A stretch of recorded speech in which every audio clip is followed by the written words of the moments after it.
presentation of Fox Sports. We are Baltimore. We are MC.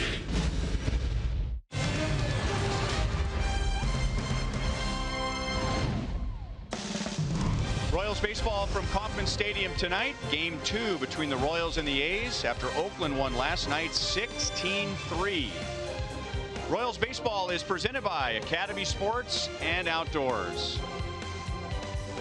Hi, everyone. Welcome back to the ballpark with Rex Hudler. I'm Ryan Lefevre. Joel Goldberg and Jeff Montgomery are coming up in a little bit. Well, this roller coaster ride of the Royals 2016 season continues. The Royals have found some success finally on the road, and now they have to get back to winning at home.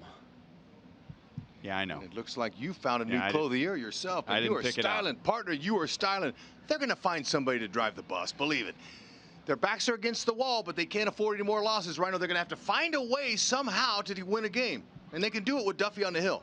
Academy Sports and Outdoors leaderboard, and these would be very surprising numbers for most of the season. The Royals have lost 5 of their last 7 at home. Now, last night was an exception, but most of them have been very close losses. Yeah, the page is a little lighter to turn last night. You know, you just got beat. That happens in baseball, but those other ones were gut punches. But, you know, forget about that. We can't live in the past. The past is over. Man, it's now looking ahead. What can they do today? And you know what, Rhino, if it does come down to it and the Royals get eliminated, really, there's no such thing as a meaningless game. These players, what, are they going to play differently? No, it's baseball. Attack, attack, attack until the season's over. You said turn the page, and somebody who has really turned the page is Whit Merrifield. The Royals wanted him to hit the reset button when he went back down to AAA, and that's exactly what he did.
Royals and A's at Kauffman Stadium tonight. HUD, no player ever wants to get sent back down to the minor leagues. But I would imagine Whit Merrifield has seen the value in that time that he spent in Omaha. You better believe he did, Rhino. He made the adjustments they wanted him to, shortened up on his swing a little bit, kept the same intensity, though. I love that. But the skills, call the cops. He can play anywhere on the diamond for you, and managers love a player like that. Plus, if you need a pinch runner late off the bench to rip you off a bag, he can do that as well.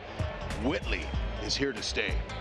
And back in there tonight with Danny Duffy on the mound, who has been the trusted #1 pitcher for the Royals. Joel and Monty will cover that.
Minutes to first pitch here at Kauffman Stadium, hoping the weather will hold off for the second of 4 between the Royals and the A's. Joel Goldberg, Royals Hall of Famer Jeff Montgomery, and we were talking on Hy-Vee Royals Live about big league debuts, and in 2011 there were a lot of them for the Royals, from Mike Moustakas, Salvador Perez to Eric Hosmer to Danny Duffy, and the California native got his first big league win against the Oakland A's, and he has never lost against them since.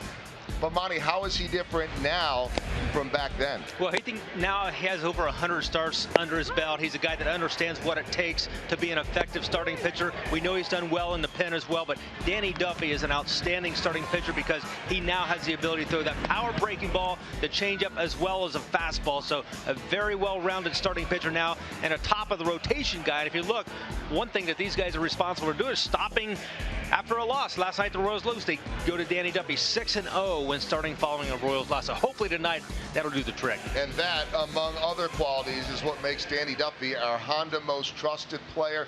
They need a big pitching performance tonight. It's a very rough night for the Royals bullpen as well as for Dylan G. A lot of pitches thrown, a lot of hits, and a lot of runs, and so they'll see if they can get back to their winning ways and stay in this wild card race. A lot of teams bunched up, Royals still hoping. More on that next.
The umpires, take a look at the wild card standings. Royals haven't really, Monty, been able to gain a whole lot of traction. Had a chance last night, but that loss, they're still sitting 4 back with a lot of teams ahead of them. Yeah, it's a very complicated situation. We'll have our eyes on this scoreboard tonight, trying to figure it all out. But I think the most important thing as a player, focus on your game at hand. Let the scoreboard take care of itself and look at it afterwards. That's our job, the Panera around the league, so we will keep you updated on these scores. Still nice to be able to do some scoreboard watching.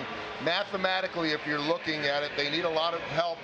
Probably need to go somewhere from 14-5 if we're being generous to them, up to 16-3. Yeah, I agree. You can afford to lose 3, maybe 5 games, and that's about it for the rest of the year. All right, so the margin for error in that window keep closing more and more, but Danny Duffy looking to do his part. First pitch is coming up next. Ryan and Hud have the call.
Summer hot in Kansas City. Still some heat, some humidity, but about 15 minutes ago the wind shifted and is coming out of the northwest, and a very refreshing cold breeze cooling down Kauffman Stadium, and there is a chance for some thunderstorms later tonight, so we'll keep an eye on that as the Royals hope to bounce back after last night's loss. The so-called struggling Oakland A's, who had scored the fewest runs per game in the American League, had the lowest on base percentage in the league and the lowest slugging percentage in the league, broke out with 16 runs on 17 hits. That's right. We talked about you never know from night to night, team to team. Anybody can get beaten on any given night. But if they can do that against Danny Duffy, I will tip my cap. Every cap I own, I'll tip it. Because Danny Duffy, he has been spectacular, especially after Royals losses. He's 6-0 following a Royals loss. He's got the 3 solid pitches. Look at his ranks there. That's working. Stay consistent. This is Jake Smolinski, and he takes outside for ball 1. The A's are seeing Duffy for the first time this year as a starter. He was still pitching out of the bullpen when the Royals were in Oakland back in April, and he pitched just 1 scoreless inning. 1 ball, 1 strike.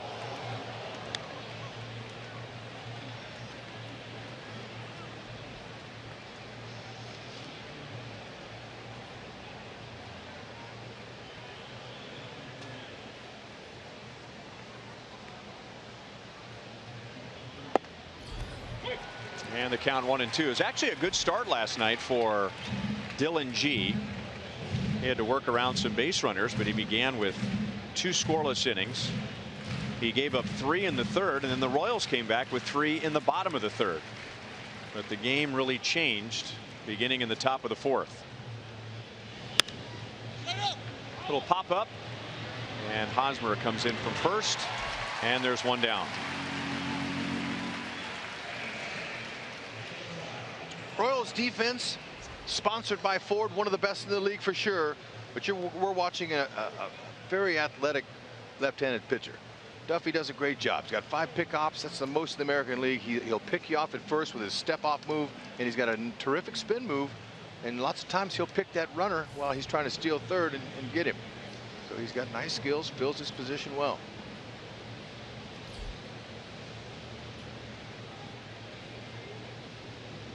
Danny didn't like the feel of that baseball, so he asked for another one from home plate umpire Dana DeMuth.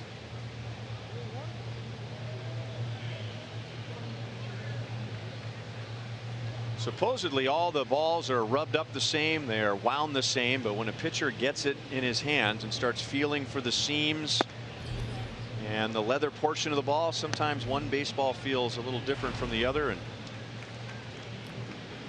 Danny wanted one with a little different feel to it. And you're right.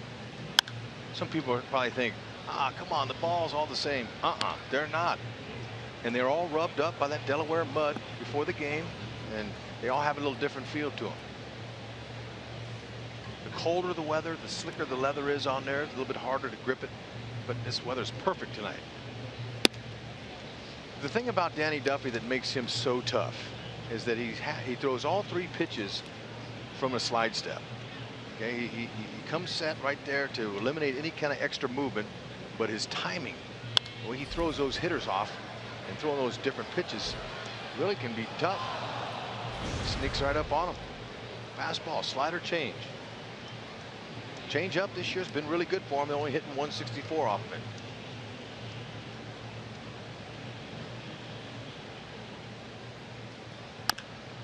Semien pulls it foul.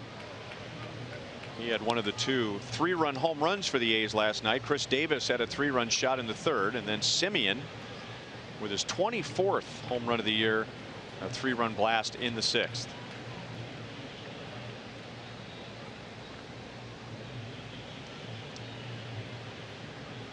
Here's the slide step, and that pitch had some late cutting movement to it. Started outside, almost caught the outside corner. That's right. They call that late life at 97. Good spot.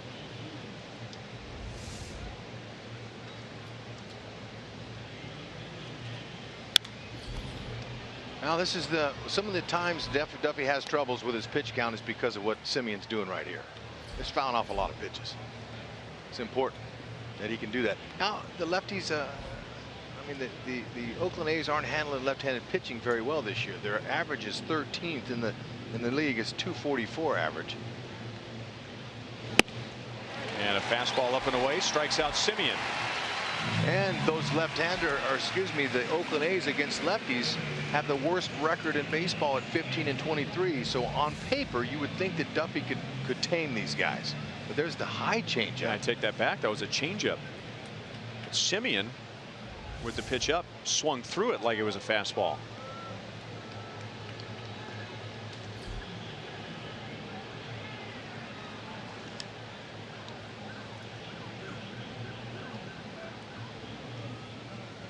So 2 down to Danny Valencia, who plays at first base tonight after playing right field last night.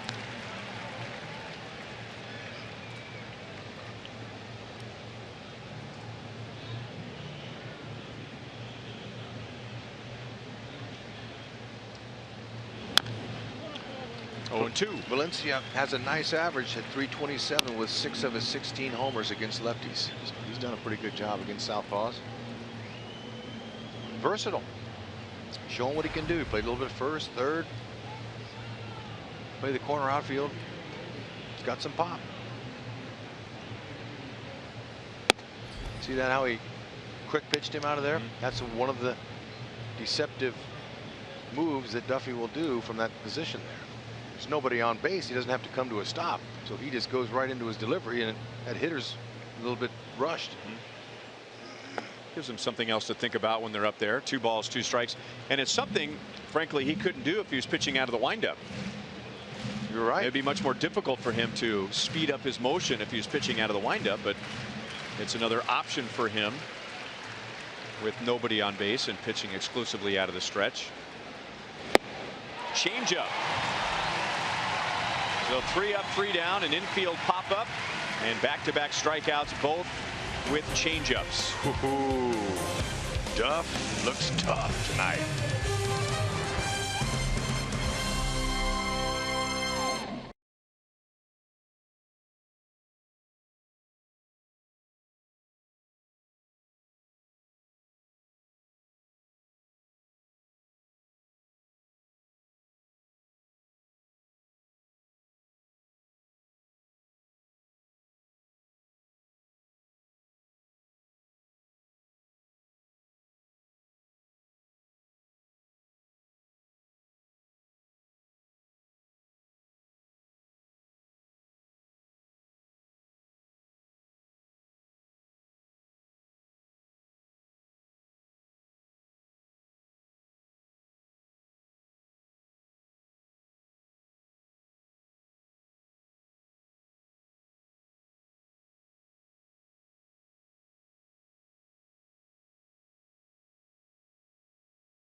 Tonight against right-hander Jarrell Cotton. Lost in last night's game with the A's scoring 16 runs.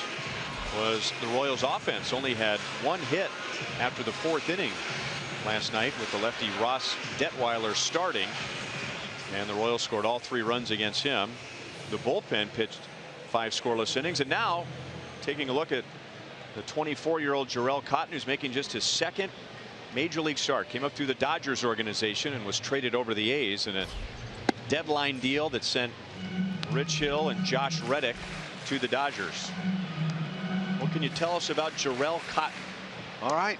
Well, in his last start, he threw 3 scoreless innings in his debut against the Angels, and that's not going to happen here. Well, hitless innings. But you know what? In his last start against the LA Angels, there was no Albert Pujols or no Mike Trout in the lineup when they faced him. So it was a little bit different for him, but he looked good. He's got a good fastball, changeup, cutter, curve, very aggressive. Okay, he had an impressive debut for sure. His changeup was his go-to pitch. So that changeup is going to be the pitch that he goes to with runners in scoring position. Good hard cutter. He'll bury those cutters in on lefties. And his curveball's a nice little 12-6 hammer.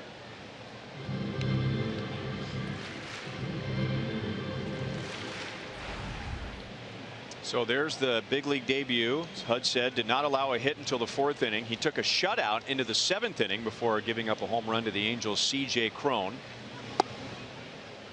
and was very much a fly ball pitcher in that game against the Angels.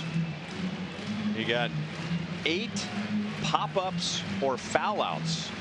So not only did the Angels have a difficult time squaring him up, they had a tough time getting the ball out of the infield. He's got quick feet, good athlete.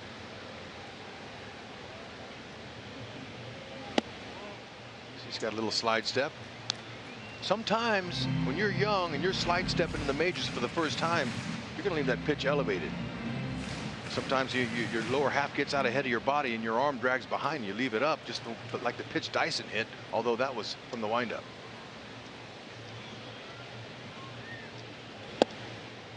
Inside corner to Witt, and down in the count 1-2. He was part of the Royals' 3-run 3rd inning with a walk, with 1 out last night, and Scored on Kendrys Morales RBI single. Batted leadoff last night with the lefty on the mound and batting second tonight. Dyson runs, and Witt had to protect the strike zone, down in the count 1-2. And Cotton went with a slide step on that 1-2 pitch. Way up and in too. Now Whitley, he's protecting with 2 strikes, but Dyson with a good takeaway and good practice.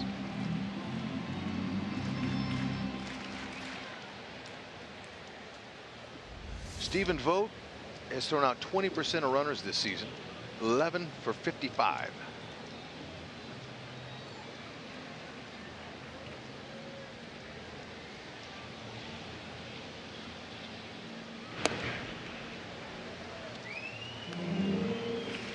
Royals continue to lead the league in stolen bases since the All-Star break. 53. With Dyson as an individual leading the league since the All-Star break with 14. Slide step again, and Witt pops it up into right center field, and you can see the wind really working on that fly ball, and almost a collision out in right center field. Smolinski, the center fielder, takes charge, and Dyson's back to first with 1 out. So you're telling you about that wind blowing in from the northwest, and that means left to right here at Kauffman Stadium. And the wind grabbed that fly ball that was headed towards center and drove Smolinski into right center field.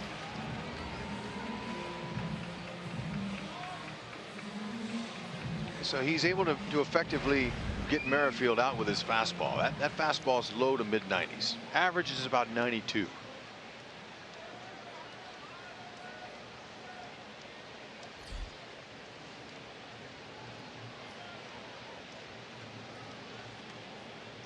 So 1 on 1 out to Eric Hosmer, and he takes a slider for strike 1. Hosmer was 1 for 4 last night with a double.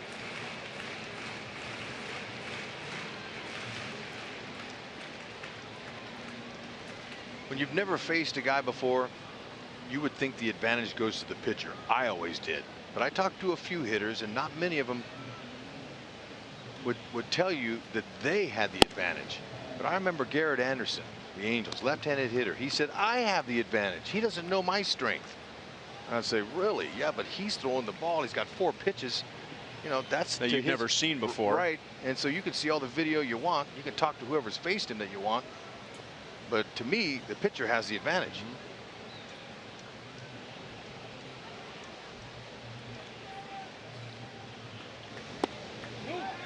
Delayed steal, and Dyson was able to get under the tag. It helped him that the throw came in on a bounce and not in on the fly. And Gerard went extremely hard into that base. As Vogt didn't get 1, 2, 3. 3 crow hops and take off. That's a successful delay steal. He's kept his hand on that bag. See him sliding to the far part of the base. So Simeon has a tough time getting that tag on him, and he beat it. 27th bag. Dyson may have gotten some dirt in his eyes. He's having some trouble as he leads off a second base, and Dyson did not ask for time. It was the second base umpire, Mike Estabrook, who just keeping an eye on Dyson, realizing that he's not seeing what's going on. So he's giving Gerard a little extra time to get the dirt out of his left eye. Well, he sees good enough to touch third and home. Haas hitting over 300 with runners in scoring position. Up the middle, backhanded by Pinder, and a double clutch, and then throws him out. Dyson goes to third. So it's Kendrys Morales with a runner at third base, the subject of our Kubota Power Stats. Morales, for the first time in his career, has an RBI in 7 straight games. And comparing him to other major leaguers this year, Eric Hosmer also had a streak that long. Only Bryce Harper has had an RBI in 8 consecutive games, and Morales could tie him tonight. He could tie him right here.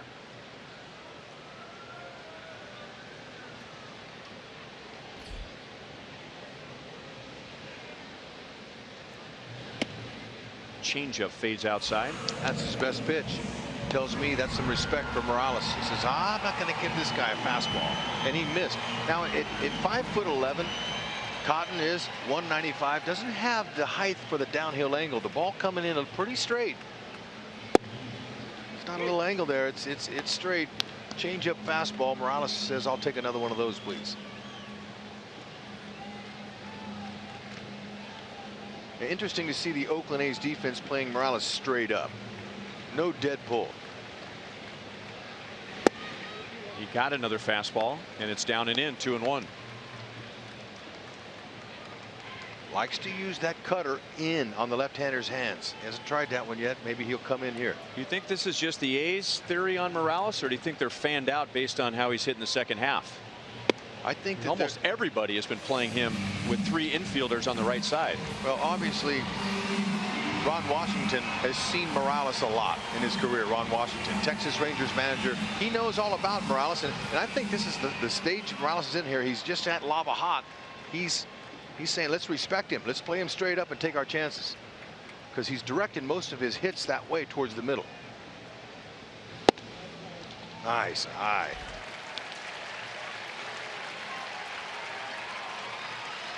First and third with 2 down for Salvador Perez. There's Stephen Vogt. Good baseball player.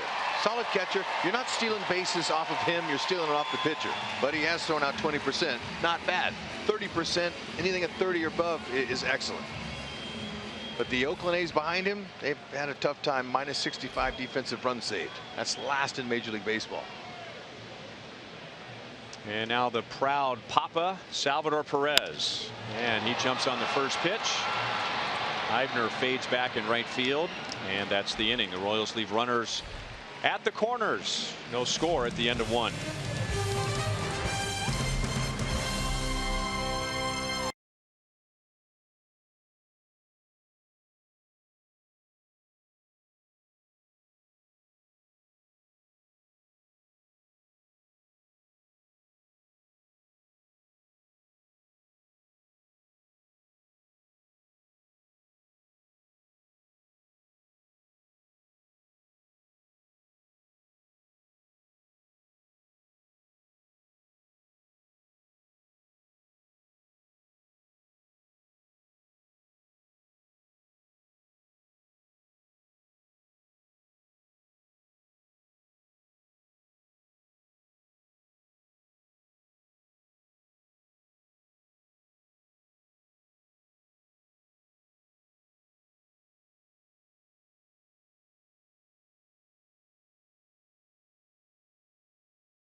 One, 2, 3. Top of the first with a couple of strikeouts. And now he gets the middle of the A's order, beginning with Chris Davis, who hit an impressive home run to left center field in the 3rd inning last night into the 2nd tier of the fountains. We've seen balls hit there, not many, but it is not unprecedented for a ball to land in the pools above the water fountains, but he did it with a line drive. Usually it's a high, majestic home run that makes it out there. So he really displayed his power and shows why he's hit 36 this year. And 36 in a ballpark that's not known for home runs, the Oakland Coliseum. Yeah, now this, watch, he gets backspin on it, okay? He catches the back underneath, and when you do that, the ball changes gears. Right over the pitcher's mound is the first time a hitter can see that ball off of his bat, and you can see it changes gears. It just takes off, and I saw that ball, it almost looked like it hooked. It had so much backspin on it. Pretty impressive homer. Salvi's mask came loose.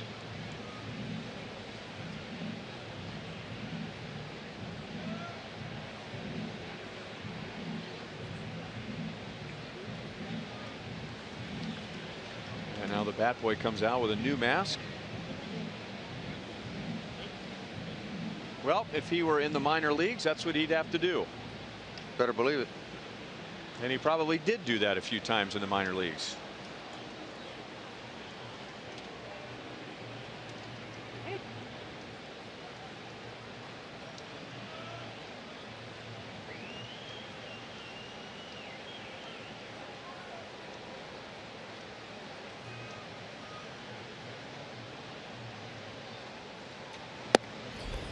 Fastball's outside, 2 balls and 1 strike. Now Salvi was set up inside there, but looked like it caught the plate.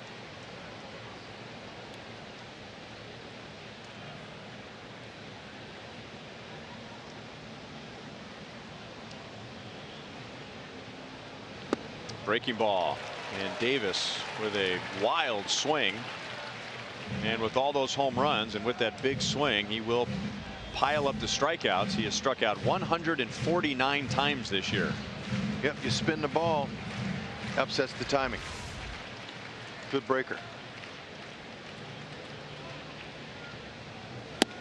Fastball by him with the slide step, and Danny has struck out the last 3. Well, it's just so difficult for timing. Now, we've watched Duffy with this style of pitching this season consistently as a starter. But you know, Evan Longoria, I'll never forget that conversation after he set a Royals record, Danny Duffy, with 16 strikeouts. The next day I went right up to him, and he took 15 minutes with me to tell me every detail about Duffy and how hard it was to pick up his pitches from the slide step. He throws all 3 from that. And Longoria's been around the league, all-star. Look at that, it's beautiful. It looks like he's got it going on tonight. Ryan Healy, A's third baseman. He drove in 2 last night. All 9 A's starters had at least a run scored or a run driven in. There's a changeup. So all that power, and Danny Duffy starts up Ryan Healy with a $1 million breaking ball followed by a $1 million changeup. So he's seen $2 million in the first 2 pitches. He has. But you know, after he swung at that, he stared at Duffy like, whoa, no. What was that? We saw a lot of those looks from the Tampa Bay Rays that night, walking away, as they were going back to their dugout, soldier boy style, with their bat on their shoulder, 1-2, 1-2.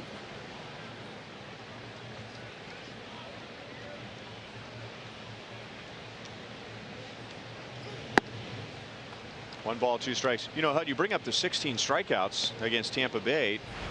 His last start was also notable. 6 innings, 10 strikeouts, no walks. He became the first left-hander in Royals history to have that many strikeouts without a walk. The 16th time a Royals pitcher had accomplished that, so the first 15 by right-handers, and Danny Duffy the first lefty. So another impressive start on his 2016 resume. If you're the first in anything in this game, you've done something. Especially as long as a lot of these franchises have been around. The game's been around for 140, 50 years, I think. Ooh. And he left a pitch out over the plate, and Healy singles to center field with 1 out. Stayed on the heater. Folks, cheer on the Royals this Saturday and feel like a part of the team in a Royals batting practice pullover presented by Fox Sports Kansas City. The first 15,000 fans through the gates will receive the BP pullover. Purchase tickets today at royals.com/promotions.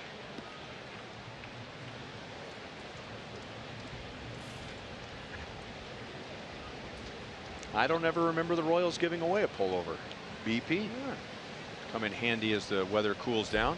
Batting practice. Stephen Vogt, he had a big series against the Royals in Oakland back in April.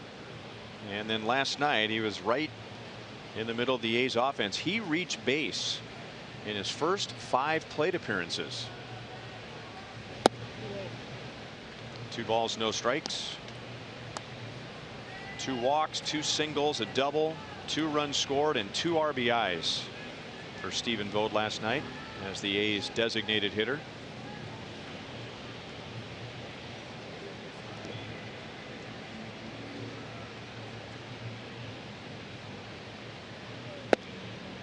Two and 1.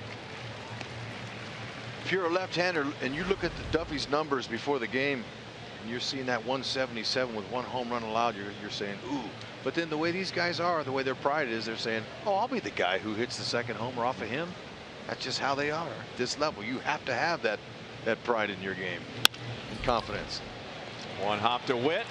Out at second. And an inning-ending double play.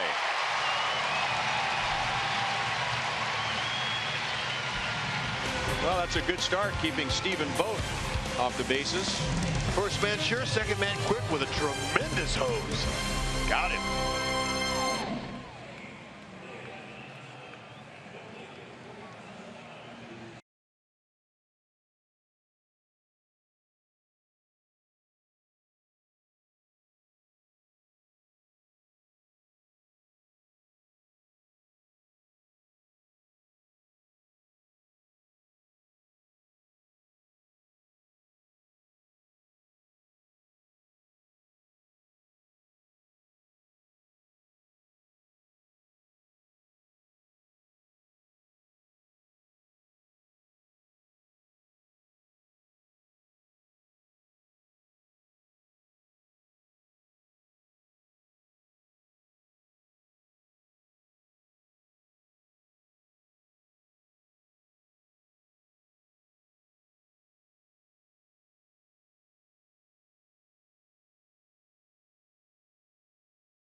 To you by Thoroughbred Ford. Ready for a great deal on a new Ford?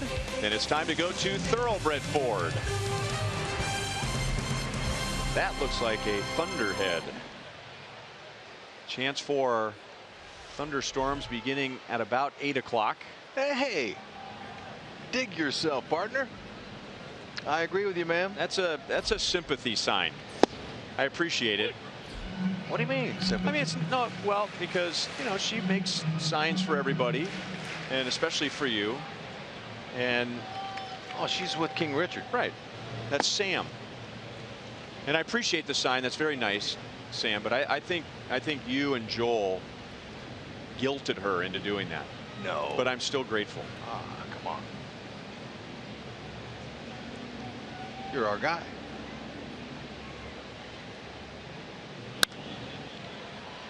Alex fouls it away. 1 ball, 2 strikes.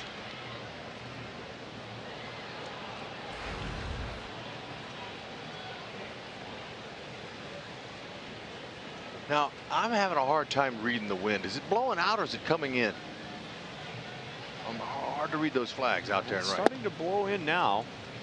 It was blowing out of the northwest, and now it's really blowing straight in from the north. So that's why we're feeling that cool breeze. And it's pushed out a lot of the humidity. 3-2 on Alex. Yeah, well, that's going to hurt an Alex Gordon long fly ball.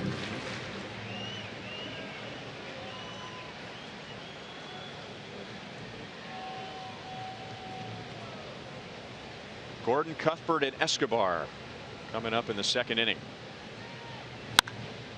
Pulled foul. Look out.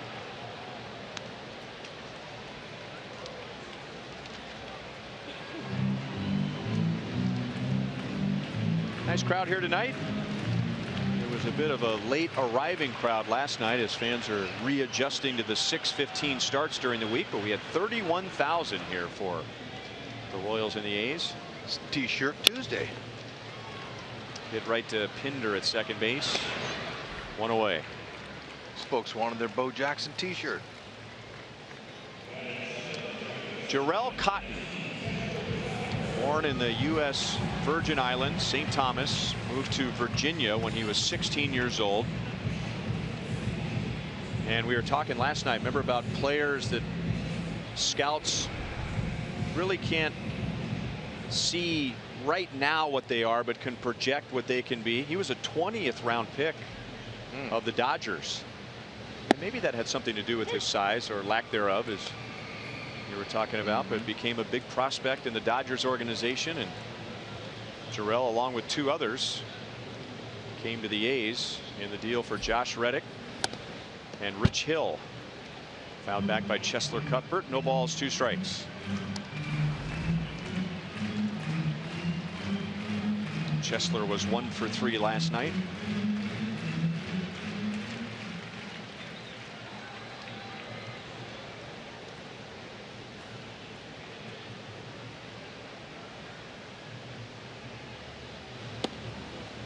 Curveball hangs high. 1 ball, 2 strikes. Ooh, that's the one that you just take an easy level swing on when you recognize that ball come up around your head. That's a hanger.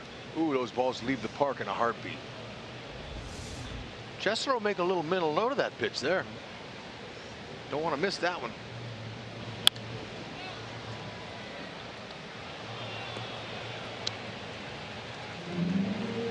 And you know, that happens so quickly for a hitter. When you see that ball start out around your eyes get big, and then it comes down, and then you just react and put an easy level swing on. And with that overhand spin on the curve, you catch the back underside. It changes directions and really backspins out of the park.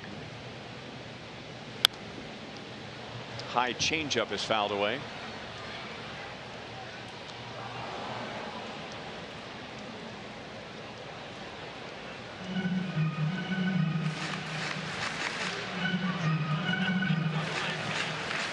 Okay, that's the right field gate, so I think we're safe from that thunderhead. That would be out to the east. Chop to third, tough hop. Healy backhands, throws on a bounce, and gets Cuthbert for the second out.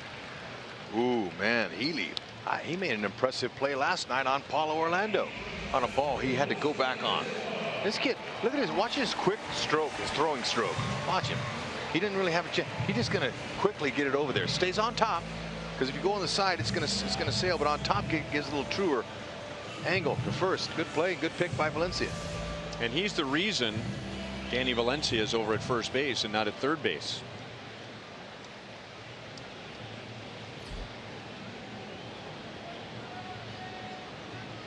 So 2 down to Alcides Escobar. Trying to jump on a first pitch breaking ball.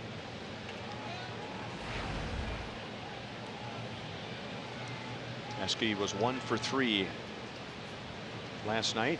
He has reached safely in 19 consecutive games. Good pitching there by Cotton. He says, well, if you're going to chase that first one, let's see if he'll go this far, and it's even more down and away. And Esky might have just earned him another one of those even.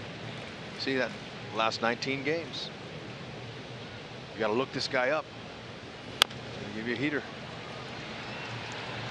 And Healy had it slip out of his hand in transition. That'll be a base hit for Escobar.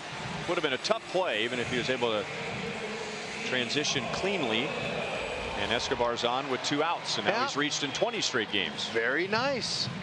Keep that little streak alive in the first one, you know, and that's what speed does right there. Pressures defenses. Healy knew he had to be perfect, and the only thing he didn't do is use 2 hands down there by the. If he had his right hand down there by that glove, he would have just transferred it and made the play. You see, he had to carry it all the way up to his right arm, and he lost the handle. could be a little more fundamentally sound on that. Now Eske leads the team with 19 infield hits now. And when a guy's off balance, you throw the booty out and the hands come and you top it, you're already leaning out of the box and you're going towards first base. So that's how Escobar is able to get those infield knocks.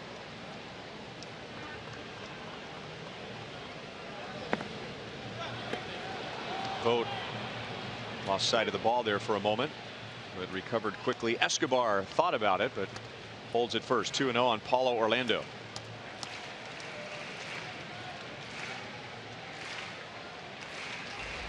Eske should have trusted his first instinct. Go. Oh, look at him. He knows he could have made that. But you know, if Paulo hits the gap, should be able to score Eske.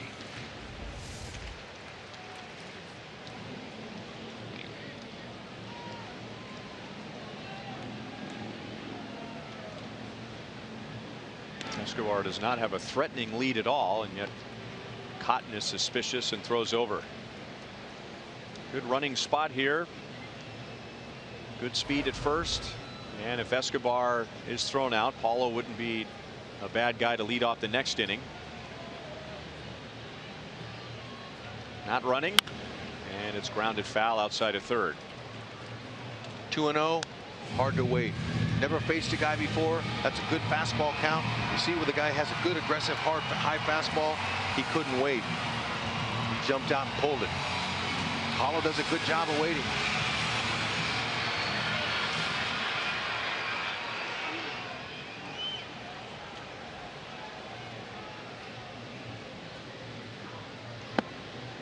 Three and one with Dyson on deck.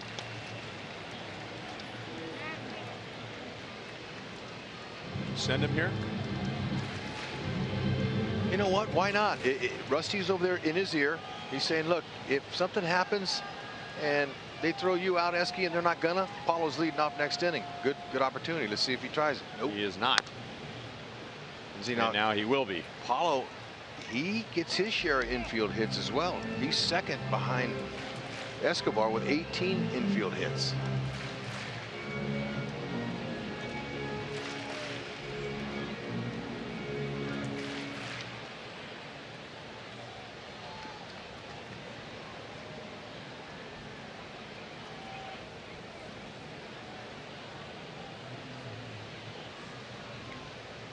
Escobar runs, and Paulo grounds it to deep short. Simeon plants, throws wide, and Valencia stretches and keeps his foot on the bag. Rusty Kuntz turned to Ned and held out his hands and said he was this far off the bag. Let's check it. Nope.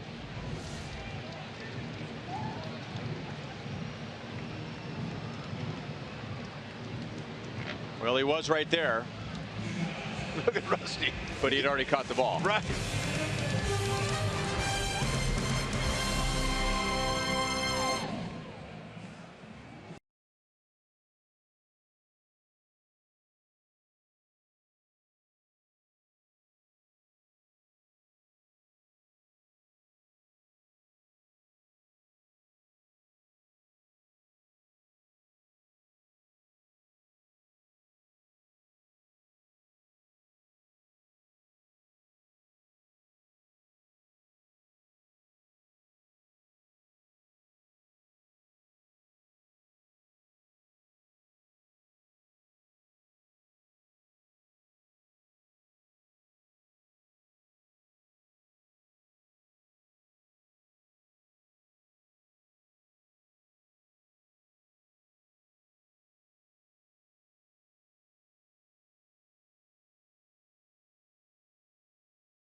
No score as the A's come up in the top of the third inning. The lights are on. And that wind continues to shift. Brett Eibner takes a strike. Blowing out of the northwest, then the north, and now blowing out of the northeast. So something is swirling around Kauffman Stadium. No raindrops, no sign of the grounds crew. 1-1 on Eibner. So if someone's going to hit one high in the air in right field tonight, Mother Nature is going to present quite a challenge.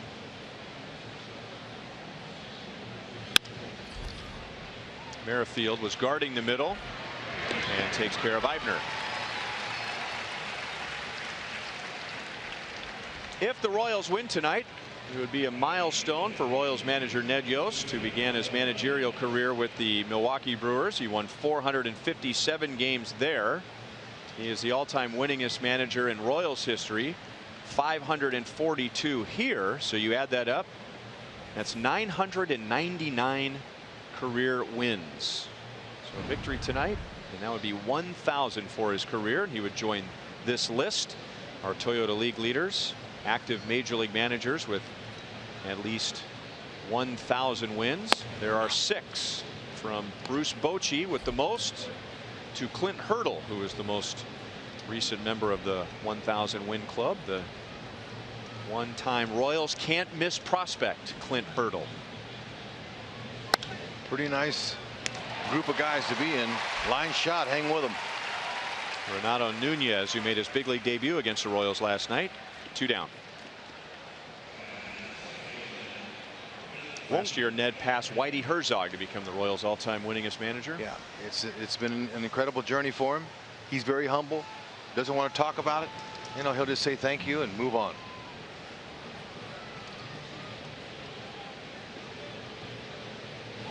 Chad Pinder lifts one to right field.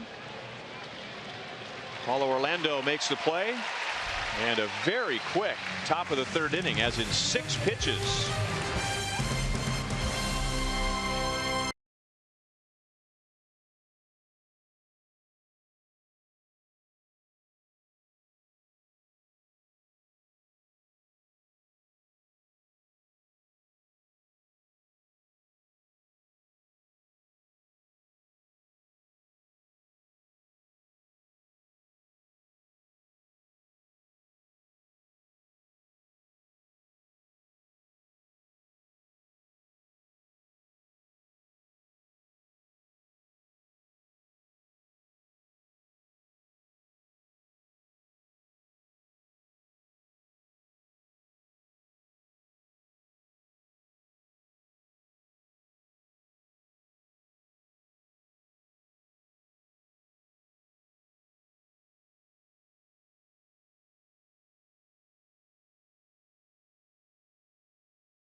Chief Petty Officer Matt Mason was killed after his helicopter was shot down in Afghanistan in 2011. She and her family knew they wanted to carry on his legacy.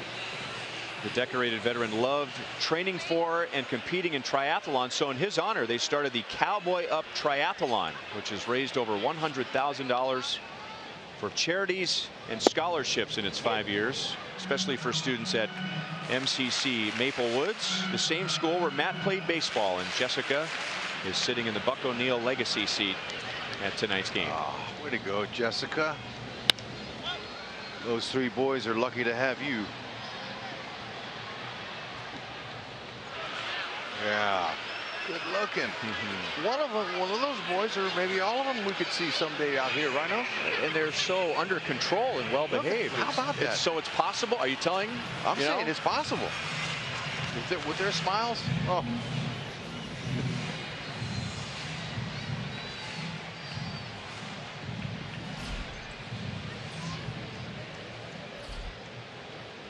One pitch, one out.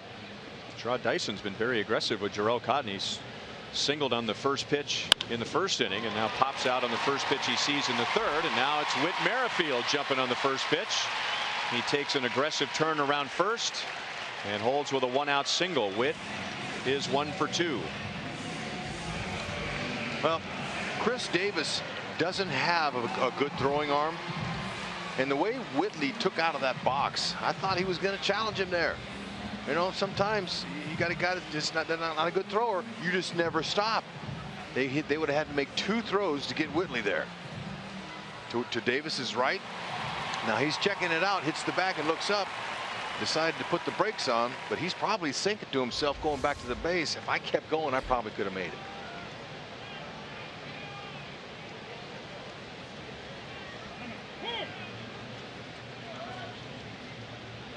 Eric Hosmer steps in with 1 out. He grounded out to second base in the first inning.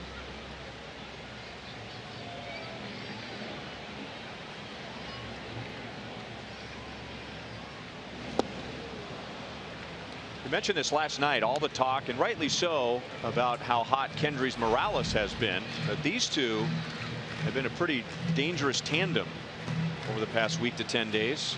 Hosmer swinging the bat well, with Morales hitting behind him, swinging the bat well. And Hosmer has driven in 12 and scored 12 times in his last 11 games. And he's hit 5 home runs over those last 11 games. So those two are feeding off one another.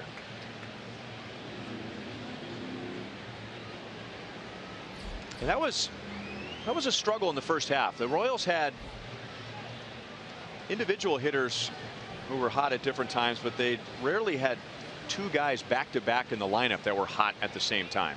Yeah, and what you're talking about really is the fact that Stephen Vogt, catchers, they're looking, they all study the lineups before the game, but they're looking to see who's on deck for sure. They already know, but it's protection. Morales is giving Hosmer protection. And a hot guy like Morales, they're saying, okay, we don't want to put Hosmer on when then you walk and pitch around him. We're gonna throw him strikes. So that in effect makes it better hitting for Hos. Except that one there, he helped him out big time. You want to look him up, but not this far up. Haas, a great high ball hitter, by the way, but letter high, not shoulder height.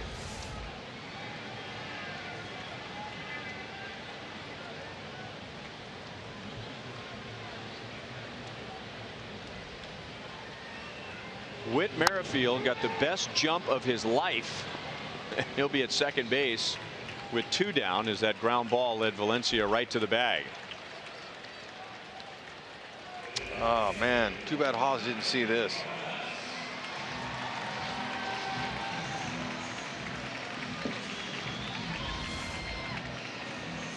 Hosmer was a little bit too over anxious.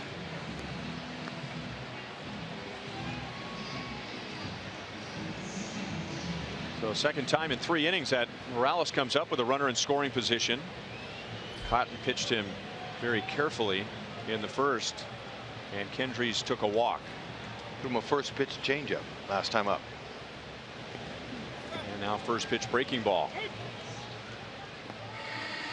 And you know, Stephen Vogt's a veteran. He's going to help the young rookie through this here. With first base open, there's really no need to challenge Morales here. So the young Cotton, he can put his ego away here and just say, hey, I'm going to try to just pitch around him. Hopefully he'll swing at some bad pitches. Morales, though, he has to be looking for the mistake. It's got to be right down the middle. Ooh, 74 miles an hour. Talking with Kurt Young, the pitching coach of the Oakland A's today, said he's turning out that changeup over, almost like a screwball. See how he's doing that? He's turning it over. And that's a beauty. It's a fader. And for a young pitcher to have that kind of command with that pitch, it's pretty impressive.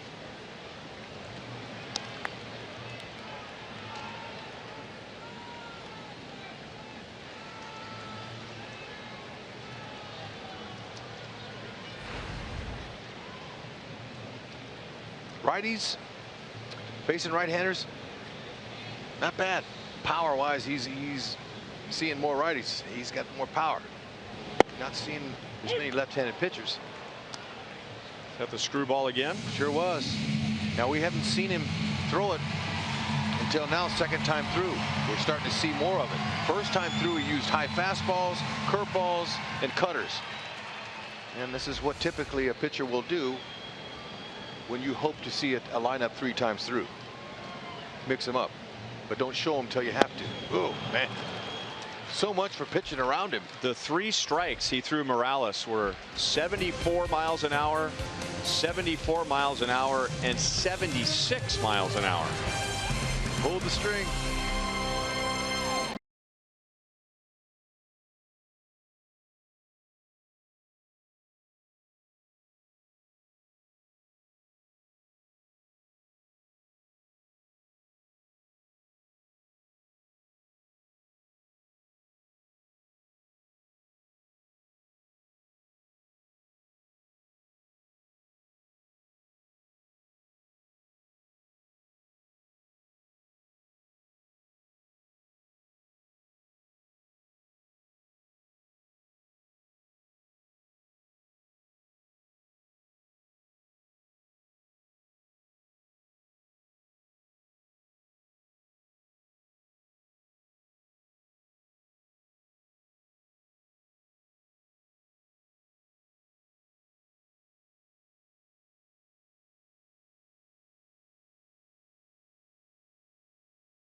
Salvador Perez back in action after watching the birth of his second son yesterday. And Salvi, hey, just missed that one day. He already has his older son Salvi Jr. and now Johan Salvador Perez, the newest. I honestly threw out in today, but I'm here. So the good thing he's healthy. His mama healthy too. So good treatment, good doctor in the University of Kansas City. So thank you guys for everything you guys doing for my family, for my son, for me. And thank you for all the coffee. Ooh, bad throw there by Whit Merrifield. So going to start off the inning with an error. As for Salvi, well, Coffee does the trick. He said it was funny because a nurse was following him around everywhere with a chair behind him, worried that if he passed out from watching the surgery, and he was not there for the birth of his first son, that it'd be really tough to pick him up. He's a big man, but he said, I was fine, not nervous, good to go. The other interesting development from this, and I don't know that any of us had ever heard this before, we asked him where did the name Johan come from, and he said, well, when he was born, his mother wanted him named Johan Salvador Perez. They left the hospital, and she told Salvi's father at the time that that was the name they wanted. Well, Dad forgot the name and submitted it as Salvador Perez. So we should have, all these years later, been talking about Johan Perez. Instead, the lovable all-star catcher is known as Salvi. I hadn't heard that story before. Nor had I. So now we have a Johan Salvador Perez. I like it. Is anything like his daddy, sign him up. Yeah. His first son, Salvi, is as cute as could be. A little ball of energy, just like his daddy. So Smolinski reaching on the air by Merrifield. That's only the second A's base runner against Duffy, and now Simeon. Duffy struck him out with a changeup in the first inning.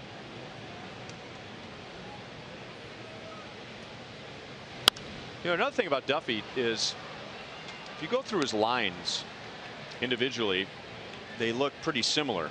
Effective, dominant at times, but if you look at how he gets through each start, sometimes he's getting his strikeouts with his fastball. Some starts his strikeouts are coming with his changeup. In his last start, when he took the no decision against Minnesota with the 10 strikeouts, 8 on his breaking ball, 2 with his changeup, so none with his fastball. So when you're trying to scout him and the question comes up, what's his out pitch? It depends on the night. You're right. And so that's why. Oh, nice. Make up for it, Whitley. And he does. Second double play turned by the Royals tonight. Yeah, Ron, you know what? That's a great point. You talk about the fact that 1-0. Yeah, 1-0 you. Is they don't know what's going on. So when you see him first time through, you're going to go back to the dugout and you're going to have 9 other guys looking at you saying, well, what'd you see? That's the importance of spying, and you go back and you tell your teammates what it looked like, what count it was, and that gives them an idea. So you can study all the pregame you want, but until you get a live game, you got to be able to read that and tell your buddies.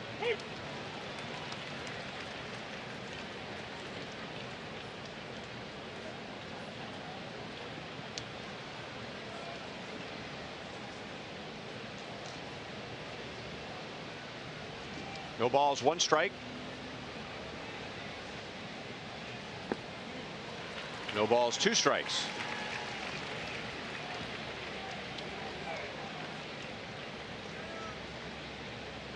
So far the A's have gotten 1 ball to the outfield. Everything else has either been an infield pop-up, a ground ball, or a strikeout.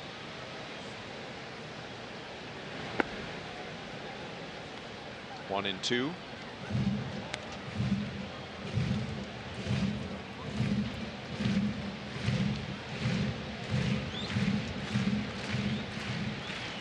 Another efficient night so far for Duffy. This is just his 48th pitch, and there are 2 down in the 4th inning.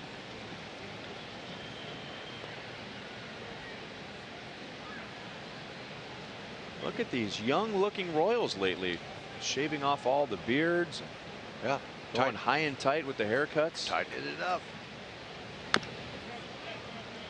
Fresh look. Saw Alex yesterday and I said, gosh, you look like a rookie again. He said the only thing that's missing is the bushy blonde hair. And Alex said, just trying to fool him. Yeah, well, look, he's got the growth going back now. A lot of players don't like the clean shaven because, you know, it doesn't feel right. You like to come to the ballpark with some stubble. Feel more like a ball player. For some reason, I never liked a clean shaven face myself. And now I couldn't grow a beard, but it was too hot for that. But it's too clean. It's not good. Good spot. Look where Duffy's missing on Valencia. Everything down. He's not going to let him jump him out of the ballpark. Yeah. Well, you can only take so many around the strike zone. So Duffy has faced the minimum in 4 innings. No score. Salvador Perez will lead off the bottom of the 4th.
Royals will have Salvador Perez, Alex Gordon, and Cheslor Cuthbert.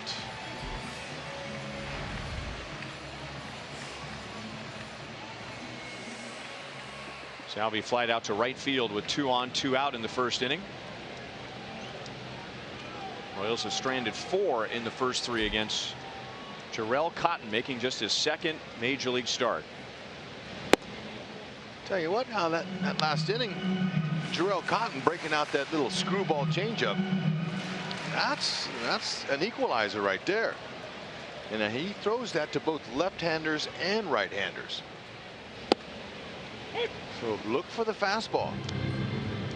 You get down with 2 strikes, you know that little floater screwball's coming. I'm going to call it a screwball. That's exactly what it's doing.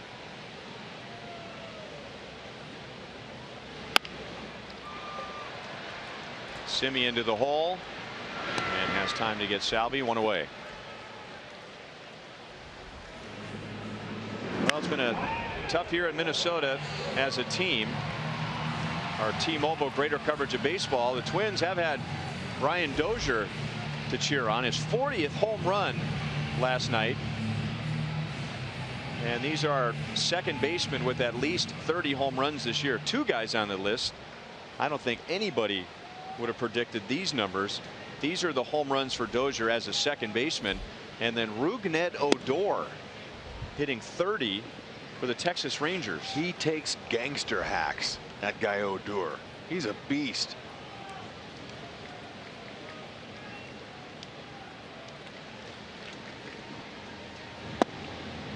One and 1 on Alex. 1 more home run for Brian Dozier as a second baseman, and he ties the American League record, first established by Alfonso Soriano.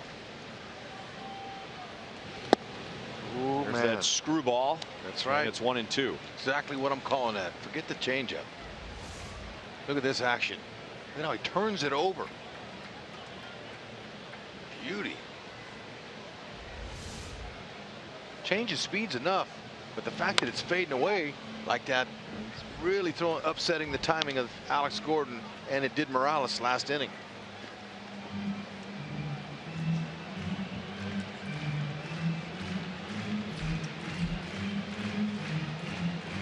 Okay, there you go. That type of differential with speed there, 94 to 65, is what you call upsetting timing.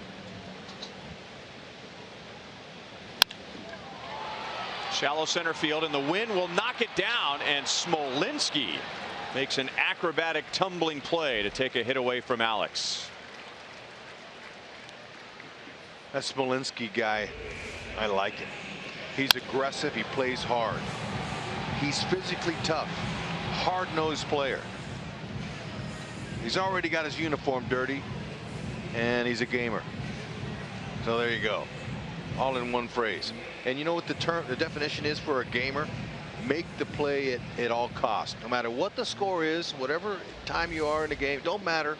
Just make the play. Got some good reviews from him on him. I mean, he just showed it. So far, it's been a good defensive series for the Oakland A's, who aren't known for their defense. 0-2 on Cuthbert. Cuthbert lost a hit on a good play at third by Healy in the second inning.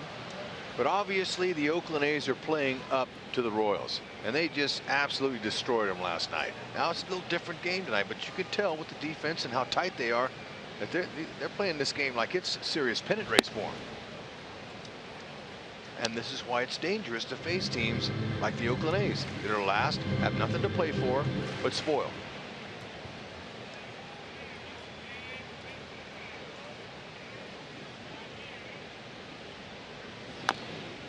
And it's a different team since September, and because of the trade. So the team that struggled through July has gotten some reinforcements, some young players making their big league debuts, giving this team some energy. They're motivated to impress the manager.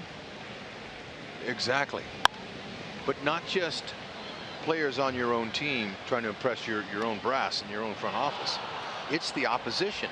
I remember trying to beat Don Zimmer when he was managing for the Cubs. I remember getting into the batter's box and looking at him, and he was sitting there and he had that intense look on his face, and I got in the box saying, yeah, I'm going to beat you right here because you have that chance. This is the show. You got power. You can do it if you'll slow the game down, which I had a hard time doing, but it was fun. You want to beat him.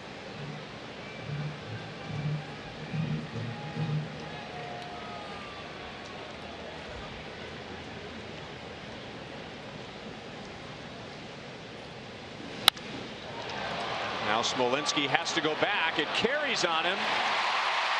And off the top of the wall on a bounce, Cuthbert has another double.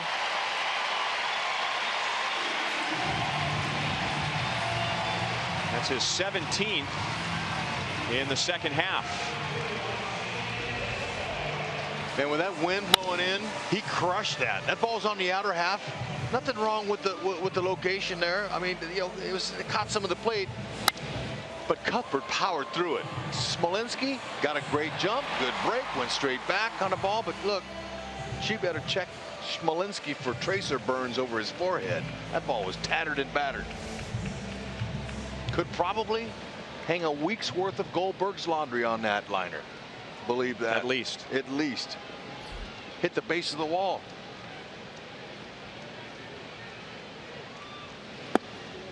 There's a screwball low to Escobar. You know, 17 doubles for Cuthbert. That's tied for the second most in the league since the All-Star break.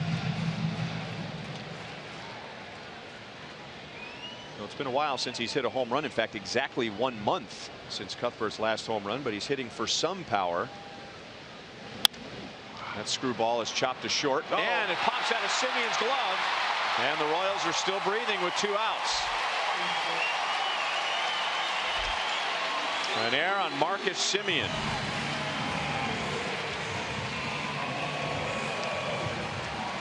Now that's just his 19th this year. Last year he had 35.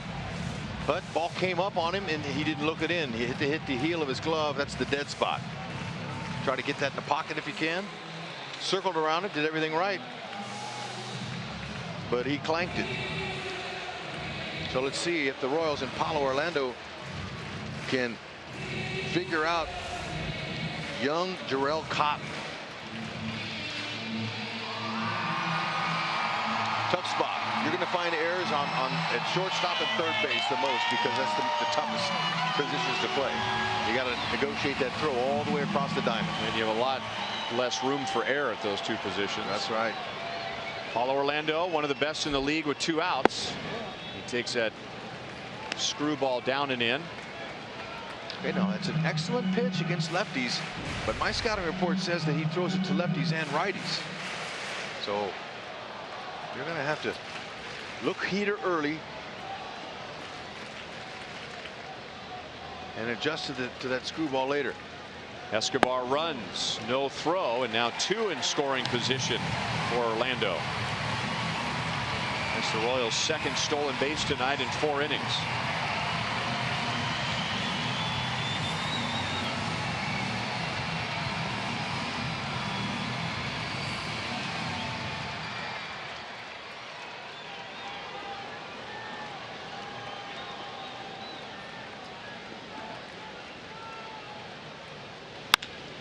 Ground ball, base hit left field.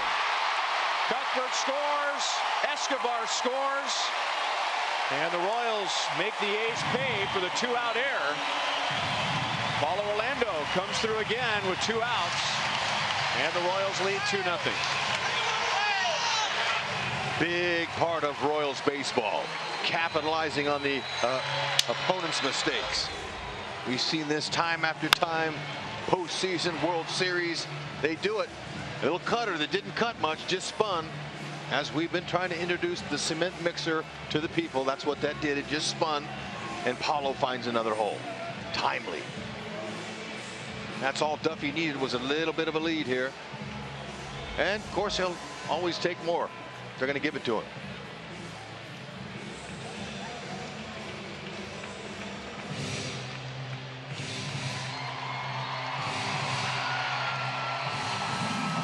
Paulo Orlando going into that at bat was hitting .328 with 2 outs, 4th best in the American League.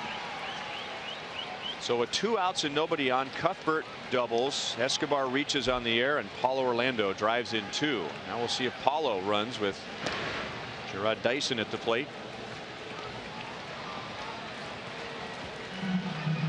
Kurt Young, A's pitching coach, longtime A's pitching coach, and a one-time Royal, went out to chat with Cotton, but Cotton seems to still have good composure on the mound. Doesn't look like he's got any bad body language or any signs that he's frustrated. Not yet. But you know, watching Paulo's base hit and watching these guys round the bases, you know, you want to cut the corner at third base, right on that corner. Escobar cut it really tight. Watch it. Watch Escobar. Did he hit third here? Yeah, just with his toe. That's really an important edge for the runner who's coming around second base. You want to get that inside corner on all the bases when you have a left-hand lean. Don't hit the middle of the base. You'll twist your ankle. You'll cut down the. I mean, you'll take more time to get home. Cut the corners right on the edge.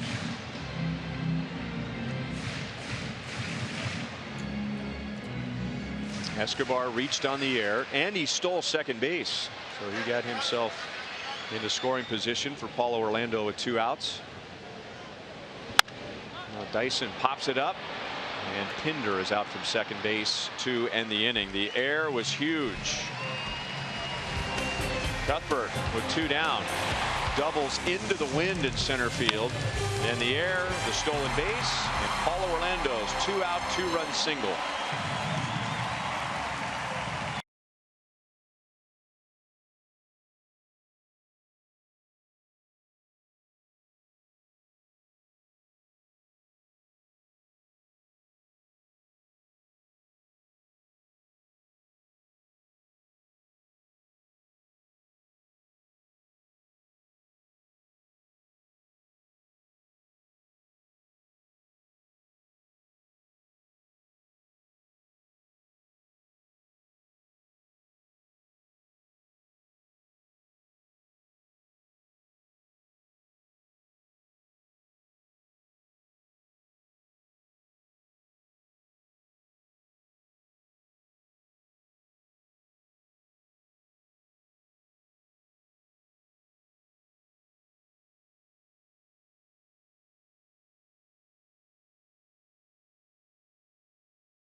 Order recently, batting first and batting second. Ned Yost puts Paulo Orlando in the number 9 spot tonight, and he comes through with a 2-out, 2-run single, both runs unearned, to give Danny Duffy the lead. And our sprint trivia question for tonight, multiple choice. Who has the most strikeouts in a single season by a Royals lefty? Wow. Hey, look at that ball's hit well. Yes, it is. Into the wind and into the water. Chris Davis displaying his power again. And the A's going to run right back in the top of the 5th. And for Davis, that is 37 home runs. Like last night's, very similar. This ball was crushed right down the middle. Look at that, right down Broadway. And he, oh man, he got all of it. Backspin. That's the key when you hit him that far. Whew. Oppo Popo, big time. Yep. Ball took a drink. Don't go in there. Let it float. It's not worth it. Curveball for a strike to Ryan Healy.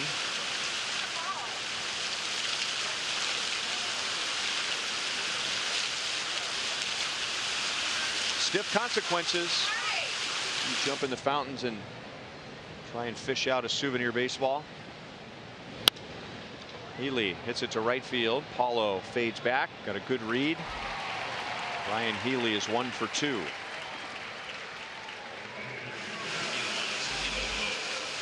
There you go. Arrested and prosecuted to the fullest extent of the law. To the fullest. Key phrase there. Yeah. So this is no minimal prosecution. The fullest extent of the law.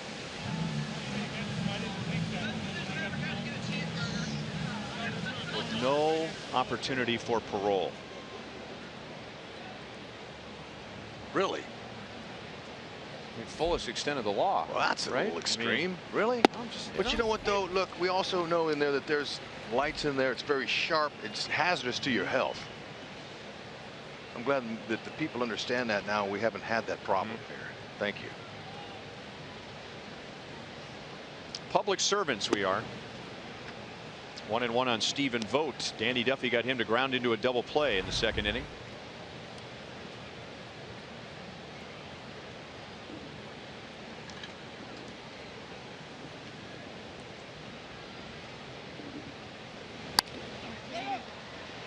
It'll pop up, and Witt brings it down for the second out. As you know, at Kauffman Stadium, the weekend begins early. Every Thursday home game is Buck Night. You'll enjoy the Royals and delicious hot dogs and peanuts for just $1 a piece. And we have, I believe, only 2 left on the schedule. The day after tomorrow, and then Thursday the 29th against Minnesota.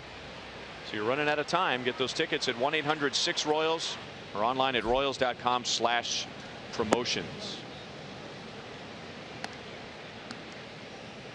Brett Eibner grounded out to second base in the third inning.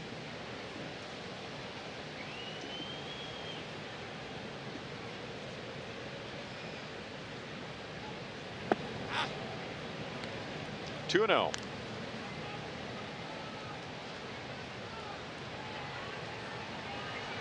You could take a picture of that baseball in the fountains, but that's all.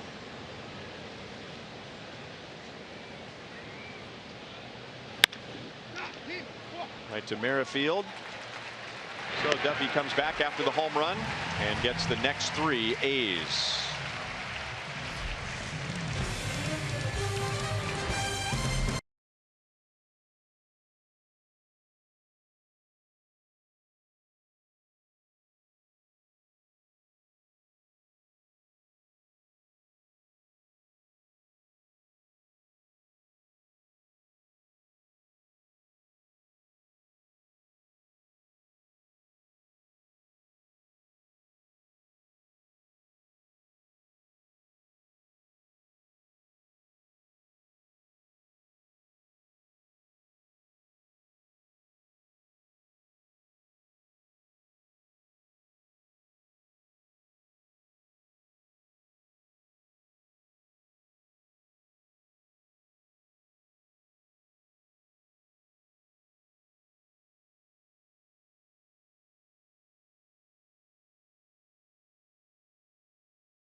In the bottom of the 4th inning, Chris Davis led off the top of the 5th with a home run for Oakland. Paulo Orlando drove in the runs in the 4th. So 2 on KC. And Whit Merrifield leads off the bottom of the 5th inning.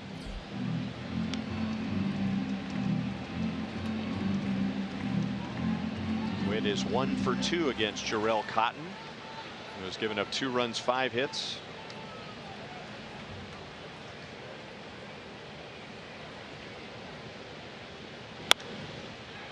One ball, 1 strike. Let's go to Joel. Ryan, I was talking with AAA hitting coach Tommy Gregg about the adjustments that Witt made when he went back to Omaha, and Tommy said really there weren't any adjustments, but what had happened while Witt was up here is as he saw opposing big league pitchers adjusting to him, he got out of his approach and started trying to do things based on what the pitcher was, instead of just sticking with what got him here.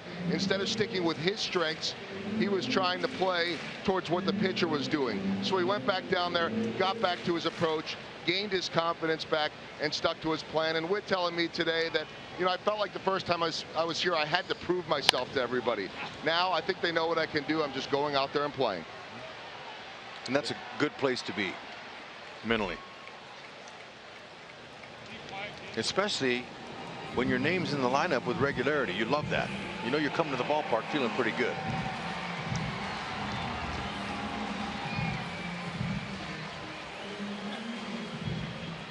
And talking with some scouts up there in the media dining room, you know, and to say, hey, what do you think about Whitley? And they're very impressed, and they like me are wondering why someone didn't take a chance on him as a Rule 5 in the offseason. Because he would have been a perfect guy to add, a position player that could do what he could do. But fortunately for the Royals, no one picked him up. I know Ned earlier in the season was kind of going, whew, you know, we were holding our breath a little bit. But he's a big league player.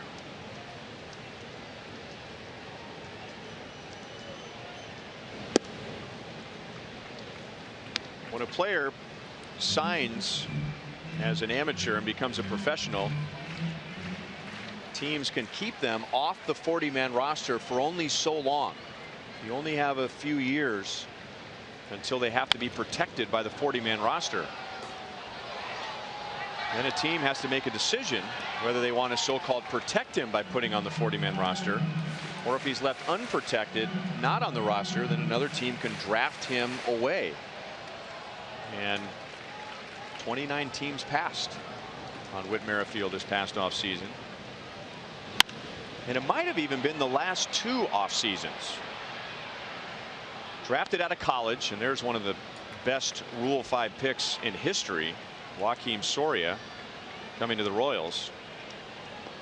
But Whit Merrifield, coming out of college, was unprotected 2010, 2011, 2012, 2013. So he could have been picked up the last 2 off seasons. The other 29 teams figured he wasn't ready yet, and that's a big hang with him. And I'll bet there's a lot of National League teams in particular looking at his versatility and his speed. Oh, he's a super sub type player, a Zobrist with speed. He doesn't hit from the left side of the plate, but very similar. That will stay foul, but with all that side spin, it could have kicked to the right, and Hosmer knew that. He went running up the first base line.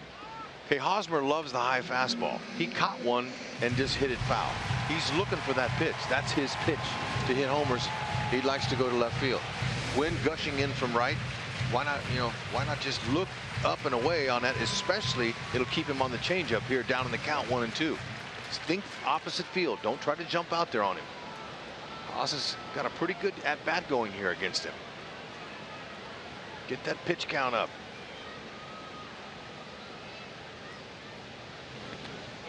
Two and two. Pretty good overhand curve too. That ball's got some quick depth to it.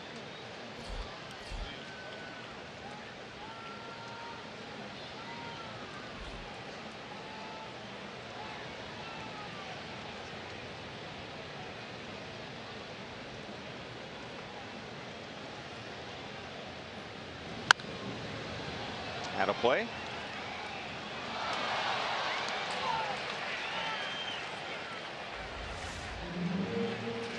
Again, it was the screwball.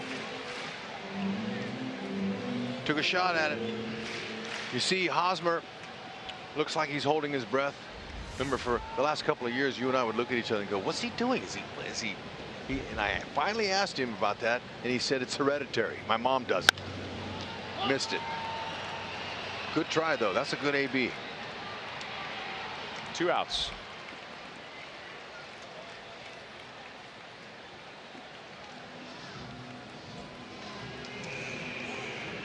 So Morales comes up for the first time tonight without a runner in scoring position. He's walked and he has struck out. .359 in September with 5 home runs, 16 driven in. So he's a candidate for the Royals Player of the Month. You can vote at one of the 7 Rally House locations in the KC metro area, and all participants will be entered to win a majestic prize pack.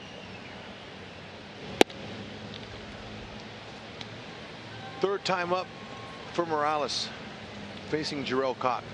3 different pitches. First pitch, changeup, curveball, and now that heater. Changeup.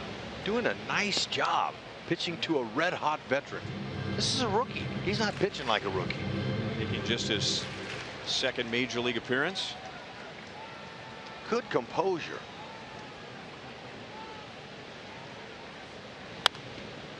See if Morales can make some adjustments now, as he really abused Morales that last time up by striking him out on 3 straight screwballs. Now he's down again. Morales has got to be thinking in the back of his mind he's going to throw the screwball, but now Vogt's putting heater. Try to blow him away. And he does. Wow. This kid's in to win. That's his first 1-2-3 inning of the night.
Lead over the A's going to the 6th inning. And our first Mazda game break. We take you to Fenway Park. Nolan Reimold homers against Drew Pomerantz. And Baltimore, after losing last night 12-2 in game 1, they lead 5-2 in the bottom of the 4th inning. That's our premier Mazda of Kansas City game break. Boston has a 2-game lead in the East, and the other 2 teams in that race have the 2 wild card spots at the moment.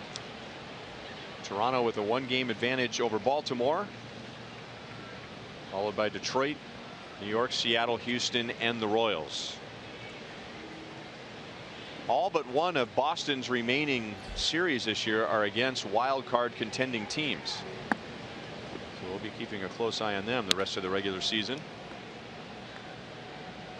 1-1 on Renato Nunez. Made his big league debut last night. Grounded out to first base. He lined out to Merrifield at second base in the 3rd inning tonight. Still looking for that first big league hit.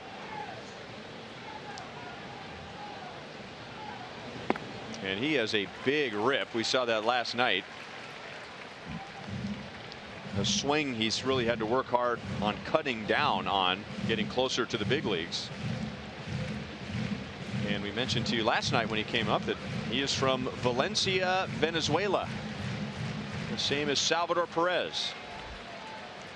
Some homies there. You know, they've had a little, they've oblogged back and forth to each other.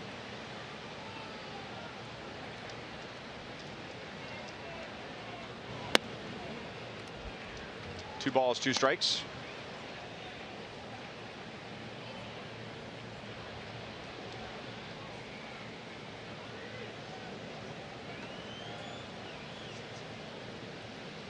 Danny Duffy has thrown just 63 pitches tonight. He has once again been effective and efficient. The ultimate goal for a pitcher is to throw 12 or fewer pitches in an inning. And Danny already has 3 of those. A 6-pitch third, a 12-pitch fourth, and a 9-pitch fifth. This is what aces do. Ooh. High cheese. Took advantage of an over-aggressive rookie. And Danny strikes out his 5th.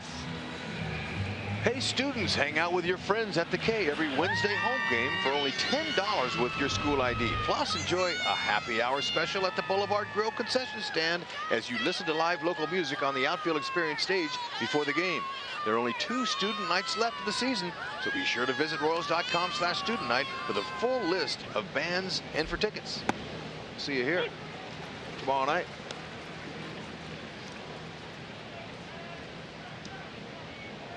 Oh, and 1 on Chad Pinder. A's number 9 hitter and second baseman. He flied out to right field first time up. I think it's okay to call Duffy an ace. Can you? You think it's okay? I mean, Ventura, it's Ace Ventura, but as far as performances go, Kennedy's been, you know, pretty strong this year. Especially his second half finish has been nice. I think he's the Royals ace. Sure pitches like it when he's on. That's quite a statement. I mean, yep. It's one thing to say a pitcher is pitching like an ace, but when he is the ace, now you're saying something. But wonder what other teams would say about Danny Duffy being an ace. If he's not right now, he is going from point A to point B. He is on his way. Not only do you just look at numbers and stuff, but I like to look at what's he doing after Royals losses. What's he doing to continue winning streaks? But you know, I said before the game, he's 6-0 when the Royals are following a loss. So he's been able to keep them from long losing streaks. A guy you can count on. A guy when you drive to the park, look at that, blew it right by you. You know, when you're driving to the ballpark as a player, taking a bus, train, however you come to the ballpark, you're confident knowing when Danny's towing the slab. 4-seamer. Straight and by you. Can you get an ace label in 1 year? I don't know. I don't know. Maybe you can.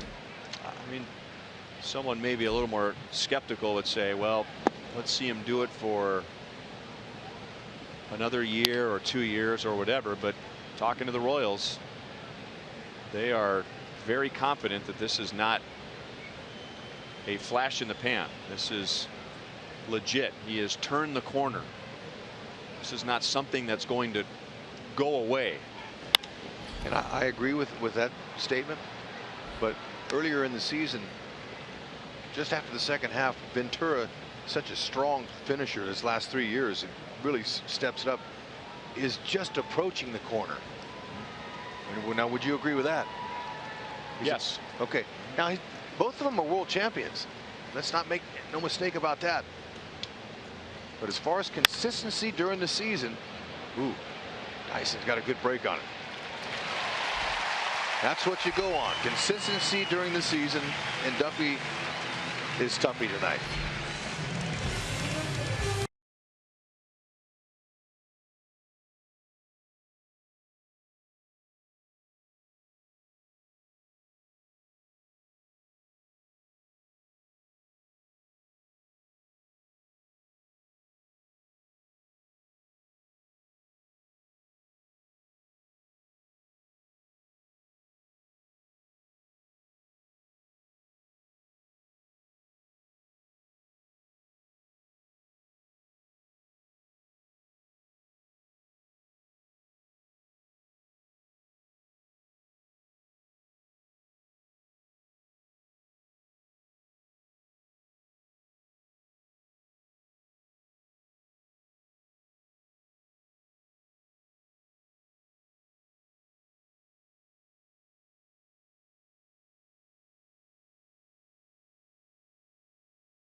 To the bottom of the 6th. Thunderstorms on the way. Our Sonic Slam inning contestant is Carl Kumpf from Gladstone. If the Royals hit a home run out of the park in this inning, Carl wins $200. If the Royals hit a grand slam out of the park, Carl wins $25 grand from Sonic and the Kansas City Royals.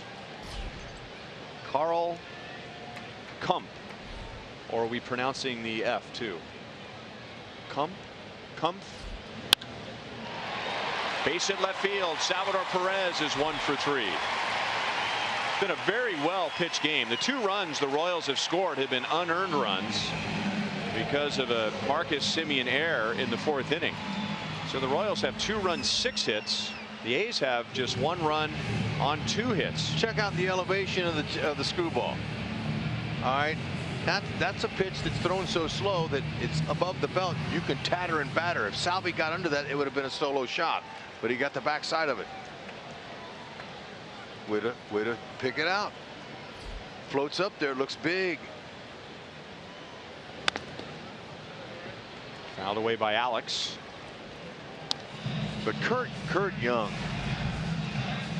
and Stephen Vogt have done a nice job of putting a game plan together tonight against the Royals. They have really. This kid doesn't know any of the hitters. This is his 2nd big league start. He's done a great job of setting everything up. They had their meeting before the game, and now he's staying to the plan. Lifted to shallow left. Davis makes a play. 1 down in the bottom of the 6th. Liam Hendricks, who once pitched for the Royals, warms up in the A's bullpen.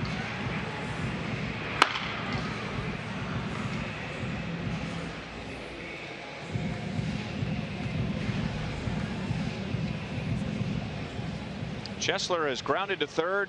He has doubled and scored. His double got things going with 2 outs in the 4th inning.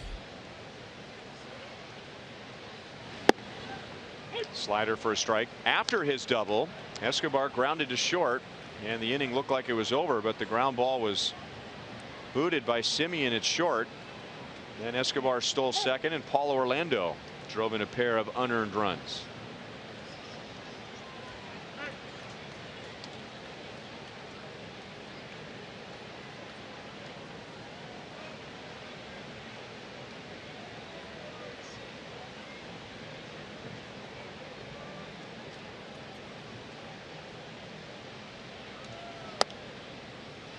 One ball, 1 strike. Hendricks is warming up in the A's bullpen because Jarrell Cotton is at 96 pitches. So he has not been nearly as efficient as Danny Duffy. Danny's pitched 1 more half inning than Jarrell Cotton, and he has 22 fewer pitches. Good job laying off of that one. Cotton threw 102 pitches in his first major league start on Wednesday. That was in 6 1/3. Now he's coming up on 100 pitches in 5 1/3 tonight. Now Jarrell Cotton can't control the opposition, and Mike Scioscia rested Albert Pujols and Mike Trout all on the same in the same game. And I would bet if you ask Cotton if he would have rather had those guys in the lineup, I bet he says yes. Let me face the best. Popped up into the rain, which has just begun to fall. Healy makes a play in foul territory. 2 down.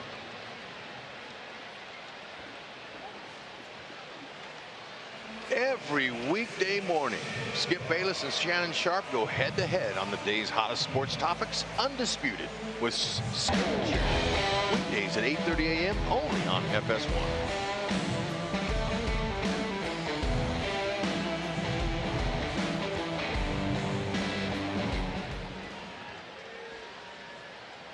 Some of the fans begin to scramble, walking up the aisles and trying to get some cover as the rain begins to fall. And of course, nowadays we're all amateur meteorologists with our devices, and So how many fans were aware of the approaching rain? And our radar shows not just light green and dark green, but yellow, orange, and possibly red on the radar headed to Kauffman Stadium. 1-1 on Escobar. Not good, but Trevor Vance, he knows the weather better than we do, and I don't see anybody around the tarp yet.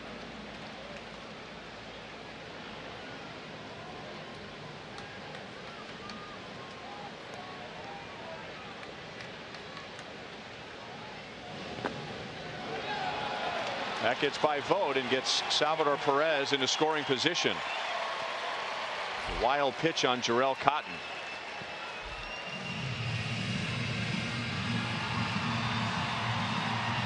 All right. He's missing low and he's missing high in this inning.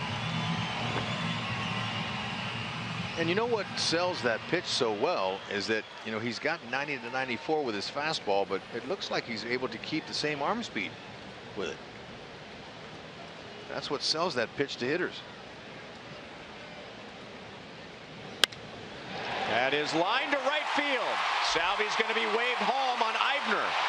Eibner's throw, a good one, but the ball is dropped.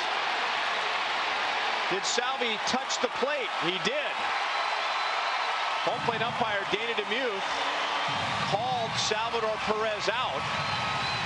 And then he realized that Vogt didn't have the ball in his glove. I'm sure the A's will look at that. They want to make sure Salvi touched home plate, but for the moment, the Royals have a 3-1 lead. Well, they can look at it all they want. You got to credit Mike Jersley for that. 2 outs, 1-run lead, you send him.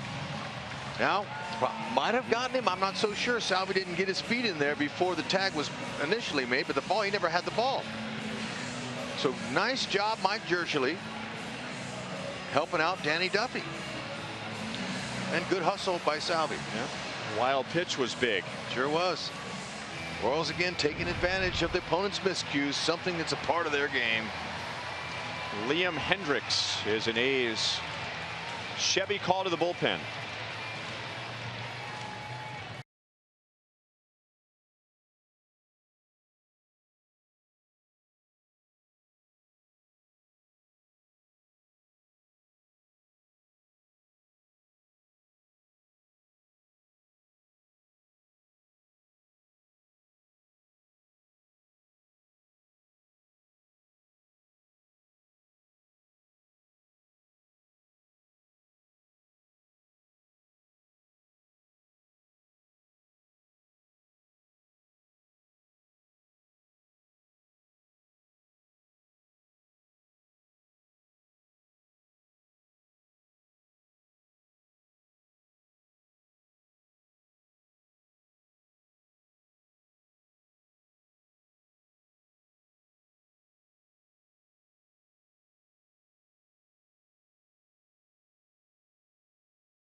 By your local Kansas City area Chevy dealers. Visit for great prices on the all-new 2016 Malibu. By Panera Bread, food as it should be with 24 KC Metro locations. And by Academy Sports and Outdoors, right stuff, low price every day. Royals have scored all 3 runs with 2 outs, and all 3 runs have been aided by the A's as Liam Hendricks takes over with Escobar at second base, 2 outs, 6th inning. Paulo Orlando at the plate. Fastball for a strike. In the 4th inning, with 2 outs and a runner at second, Marcus Semien committed an error, setting up Paulo's 2-out, 2-run single. And in this inning, Salvador Perez was at first base with 2 outs. A wild pitch put him into scoring position. And then Escobar got him home. 1 ball, 1 strike. Okay, 4th inning. Little ball in the hole. Take it. Escobar brings it up. They'll take it. Big timely hit by Paulo. He's come up with a bunch of those this year.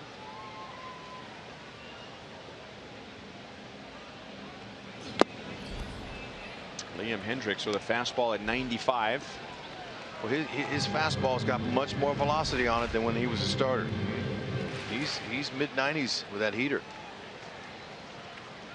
He'll cut it, slider, curve, change. He's got all 4, but mainly staying fastball slider as a reliever.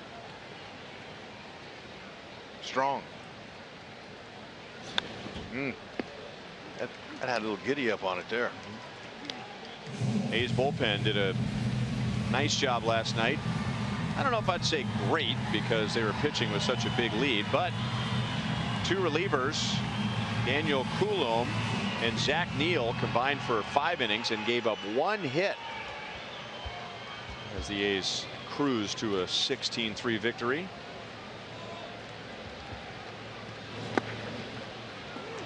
Escobar moves up to third base on a wild pitch. Second wild pitch of the inning.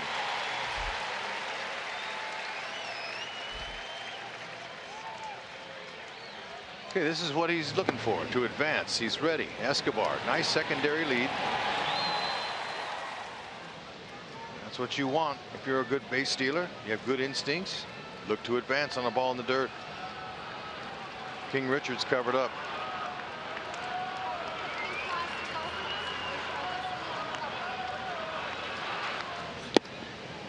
Hendricks gets the strikeout with a fastball at 94, but the Royals get another 2-out run.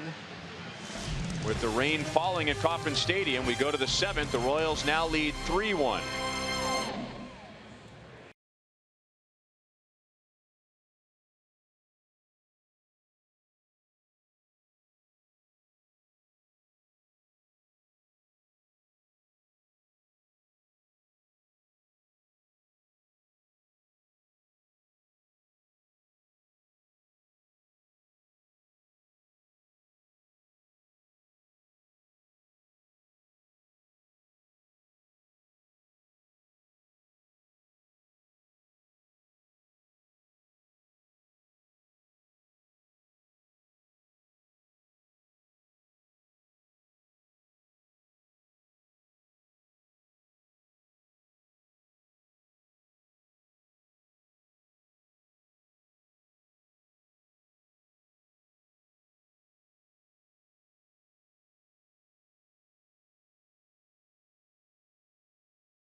Escobar involved in both rallies, scoring a run in the 4th, driving in a run in the 6th. As we welcome in Royals Hall of Famer Jeff Montgomery. Hi, Monty. Hey, how you doing, guys? Monty, glad you could join us. Nice and dry in here. I like it. Yeah. Monty, we had a little talk, not a debate, but a talk about Duffy being an ace. And we need your opinion. Is he an ace? Is an ace determined by the body of seasonal work? I mean, we talked about him and Ventura being a World Series champions, but would you consider Danny Duffy the ace of the Royals? I would say he's done a whole lot to establish the type of things you want to see a guy do if he's going to be an ace. He's a guy that's going to take the ball every 5th day. He's going to get deep into ball games. He's going to give your bullpen a break, and he's going to win games for you. All right, here's a question for you on the topic of an ace. As Semien fouls it back, 2 balls, 2 strikes. And I've never had this discussion before, but you know, Danny would appear to be the ace for the Royals, but is the definition of an ace no matter whom he pitches for, not just his team, but on any team, he could be considered an ace? Does that make sense? Yeah. I mean, a guy like David Price, for instance.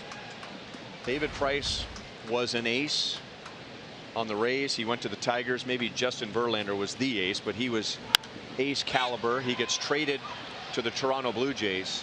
He's the ace, and now he goes to the Red Sox. And while he hasn't had a great year at the Red Sox, he's still considered an ace. So it's a label that you take with you no matter where you go. I would agree with that. And another way I would answer the question is, if you got one game you have to win, who are you going to send out there? Who's going to give you the very best chance to win that ball game? Good point. Yep. Monty's on the board. Sure is. 1 you, 1 Ryan, 0 me. Leadoff walk to Marcus Semien. And that's Danny's first walk. Well, here's something you and Joel discussed during Hy-Vee Royals Live. 11-2 this year, 6-0 at Kauffman Stadium, 10-2 when the fans come out and watch him in person. And here's the point that Hud brought up. What are you doing when your team lost the night before? Exactly. The guy you need to be that stopper, the guy that can go out there and stop the bleeding. It doesn't matter if it's 1 game or it's 5 games. You know, you want a guy that's going to go out there and give you a great chance to win that game. No matter who you're facing. Absolutely. More of a drizzle at the moment.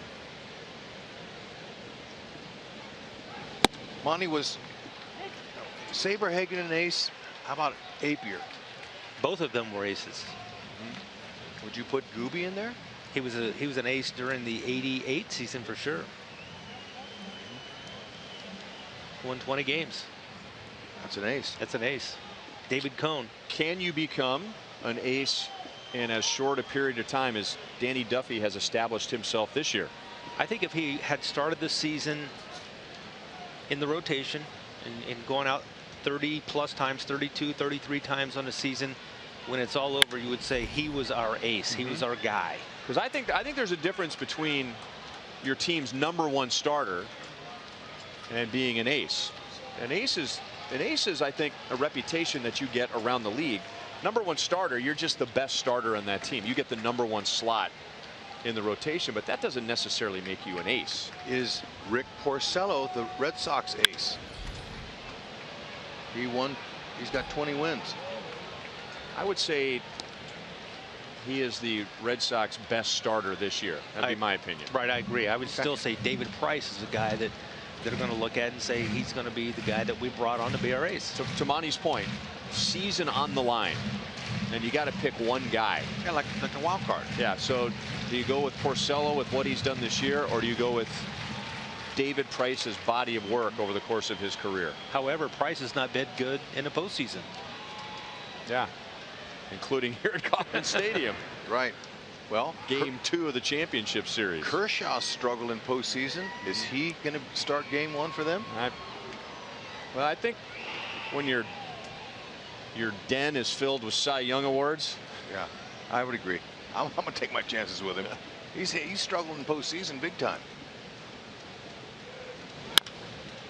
Chance for 2. The Royals have already turned a couple. There it is. Number 3.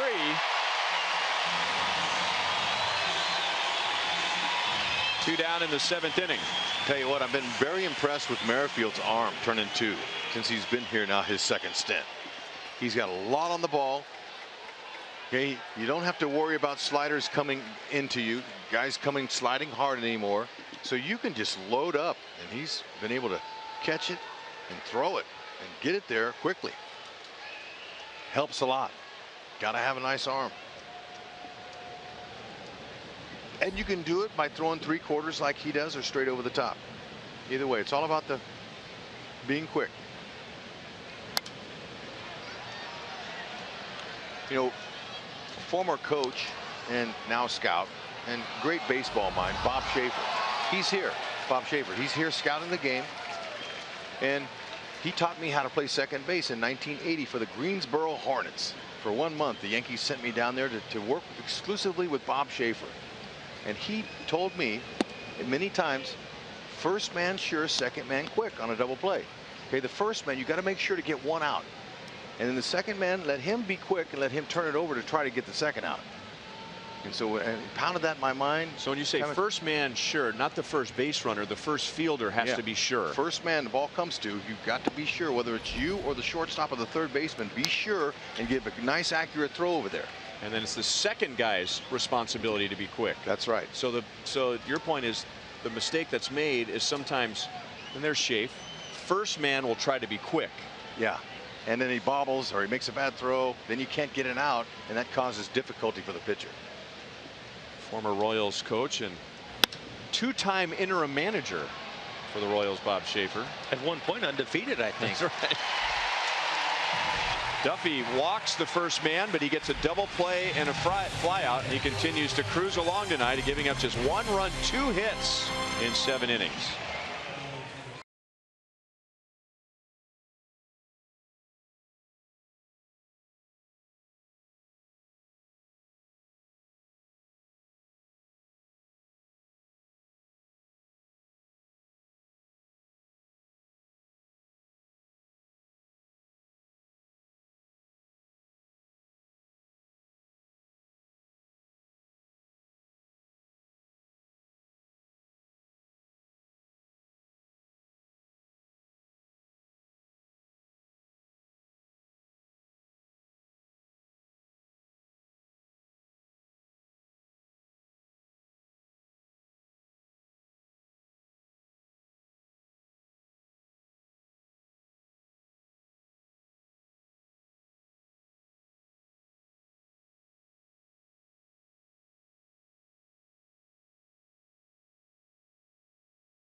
Baseball is brought to you by Bank of America. Life's better when we're connected.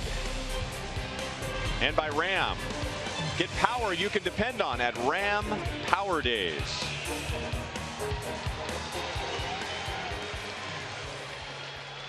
Now we're biased, but we've seen an example in the last inning or so why we believe Trevor Vance is the best. It was raining pretty hard, and looking at the radar, I don't know where the thunderstorms are right now. They should be over Kauffman Stadium, but fans were scrambling for cover.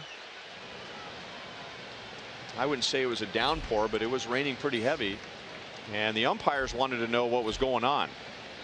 And Trevor came out as Dyson chops it over third. Gotta go here. And Davis was very shallow in left field. So Dyson gets his second hit, but the grounds crew came running on, and Trevor said, whoa, whoa, whoa, hang on. So they took the cover off the tarp, and now it's not even raining. Great piece of hit. Third baseman in, thinking you're going to bunt. But you're right, Rhino. I wasn't seeing exactly where the left fielder Davis was playing. But that's the idea. That's why Gerard Dyson has choked up on the bat. Started last homestand, so it's still pretty new. Dyson choking up, wanted more control of the barrel. Ball one to Whit Merrifield. Now facing John Axford out of the A's bullpen. A Chevy call to the bullpen. This is his 61st appearance. He's a worker, veteran. Brewers, Cardinals, Indians, Pirates, Rockies. He's been around. He's got a good, hard, cutting, sinking fastball. Low to mid-90s. Slider. Dyson runs, ground ball, base hit right field. And 2-hit Witt strikes again.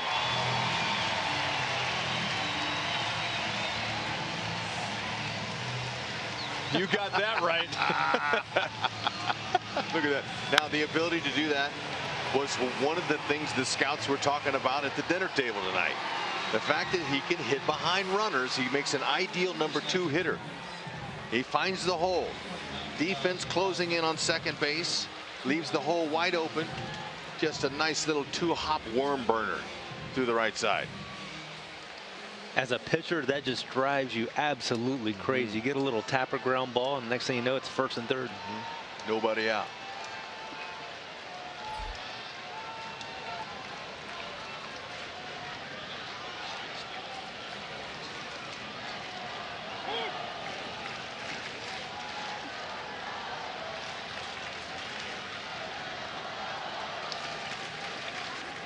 Is that a hit and run or was that a straight steal? You're watching that first replay. It looked like Dyson had his head down. That might have been a straight steal, and just Merrifield's feel for the game and trying to hit it to the right side. Even more impressive. Did he swing? That's a good call. He was not attempting to strike the baseball and trying to get out of the way. Let's see. What do you think? Hit and run or straight steal? Straight steal. If it's a hit and run, after 2 steps, you're peeking in. So that's not Whit Merrifield following directions on a hit and run. That's Whit Merrifield on his own with a runner going, hitting it to right field. It's called baseball IQ. Going to come to the plate, and Dyson is out. Pinder connecting with Vogt. So contact play on, and the Royals were forcing the A's to make a play. They've struggled defensively this year. They do make a play, and it's not a bad gamble. You still have 2 on with 1 out. No, and a good job by Gerard Dyson on contact. He's coming home. Now he's going to take the outside route, as we don't see collisions anymore. But if the catcher's in the line, you can jar him. You can hit him. I mean, we haven't seen much of that this year. Good try by Dyson. Dyson's not the physical kind of guy who's going to rough the catcher up, though. You got to know your ability, and he doesn't want to be on the disabled list, because that's why they stopped that rule, or they made it a rule. And running into Vogt would be like running into a fire hydrant. Right. Kendrys Morales walked and struck out twice against Jarrell Cotton. Now, when you're 10 feet from home, that's when you decide how you're going to slide. You got to see how they're presenting, how the catcher's presenting himself at the plate. So you don't know when you take off how you're going to slide until the throw's there and you're coming, and then you're 3 steps away. That's when you decide what you're going to do. Did you like to slide head first into home plate? I did when I had a chance to knock the catcher into the first row. I love that. Now, if the catcher was up the line, up the first base line, and I could see it, I would throw my body on the opposing side, and I would sweep the plate with my hand. A little detour. Yeah, I would go. Now that's dangerous too, because all the catcher has to do is put his shin guard on your shoulder, and you're done for the year. But it's all about reading it. It's all about your read when you get close to home. But if the catcher had the ball and he was standing there, I'm gonna give him a shot. But the game's changed now.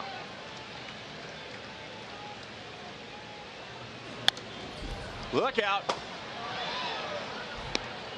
Denny Matthews, 48-year broadcaster of the Royals, with a veteran move. Once it started raining, he closed the windows. Otherwise, that ball is right in his lap. And he didn't even flinch with the protection there. Look at him, just nice and cozy in the booth, listening to Fizz.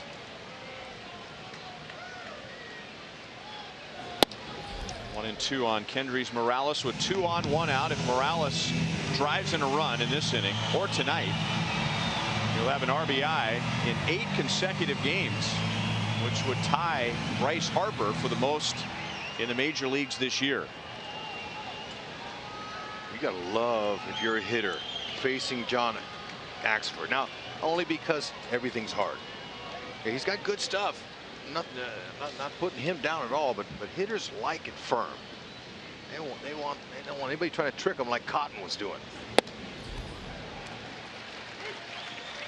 Yeah, I was watching that changeup Cotton was throwing. Man, that had some life to it. Wow. In the mid 70s. we were calling it a screwball, Monty. Well, it's a circle changeup, but he turned it over like a screwball. Normally a screwball, you're going to grip it more like a slider and turn it over that way. But he gripped his like a circle changeup and actually turned it over with tremendous lateral movement. Oakland A's got to be pretty proud of that young man that they've got in that trade.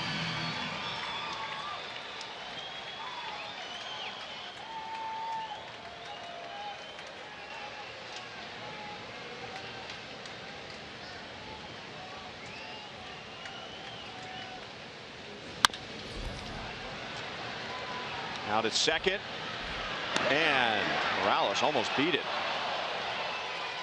So the Royals had runners at first and third and nobody out, and Axford and the A's defense get out of it.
One run, 2 hits in 7 innings. While we have a moment, another Premier Mazda of Kansas City game break. Minnesota Twins doing their best to help out the Royals. That's Jorge Polanco with his 3rd home run of the year. That was against Detroit's Matt Boyd. Minnesota scoring 7 runs in the first 4 innings. And former MU Tiger Kyle Gibson has held the Tigers to just 1 run in 7 innings.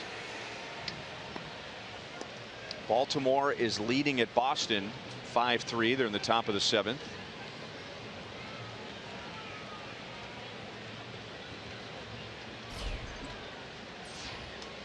The Yankees and Dodgers are scoreless in the top of the 7th inning. And Houston and Texas are tied at 1 in the 5th. The teams ahead of the Royals in the wild card. Ryan Healy leads off the 8th inning. He's 1 for 2 with a single. This is the 92nd pitch for Duffy. Dyson back, and that's gone. Royals still have a 1-run lead. Duffy's given up 2 solo home runs tonight, Chris Davis and Ryan Healy, so the Royals still have the lead. And for Healy, his 9th of the year. Duffy giving up his 20th and 21st home runs to right-handers. And both pitches in exactly the same part of the plate. Center cut. Down the middle. Just what he's looking for. And it's going to happen. Solo shots don't hurt you. Usually.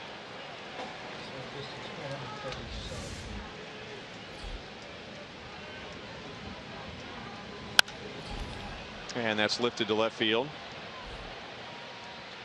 Remember hearing it a long time ago, And it took me a while to figure it out, but I was listening to a coach when I was following my dad around as a kid, listening to a coach talk to a pitcher who got into trouble by walking some guys. And the message was, you need to throw strikes. If he hits a home run, he hits a home run. Now nobody's on base. And here's the line that kind of tough to wrap your brain around it. Home runs kill rallies. And I thought, huh? But if you think about it, you know, Duffy's capable of pitching with a 1-run lead. If he walks the first guy or the first guy gets a double, now he's got to worry about a runner. He's got the tying run at the plate. Home run, run scores, nobody on base. It's like starting the inning all over again. Nobody on, nobody out.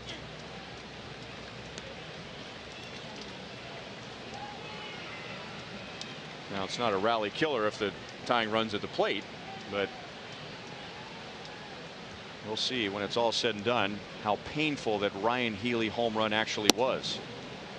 Now he's 3-0 with Brett Eibner, with Matt Strahm warming up in the Royals bullpen. The A's have not had one at bat all night with a runner in scoring position.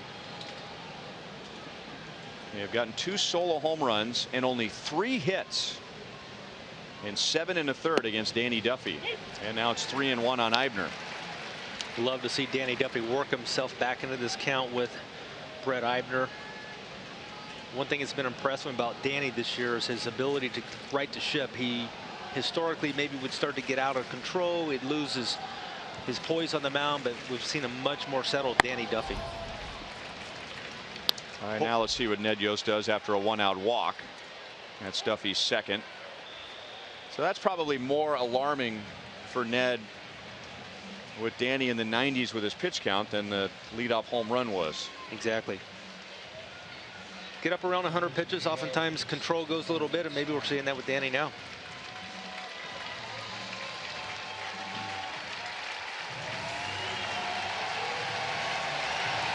Great job, Danny Duffy.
Congratulated by his teammates. 7 1/3 innings, 3 hits, 2 runs, 2 walks. Still responsible for Eibner at first base with 1 out.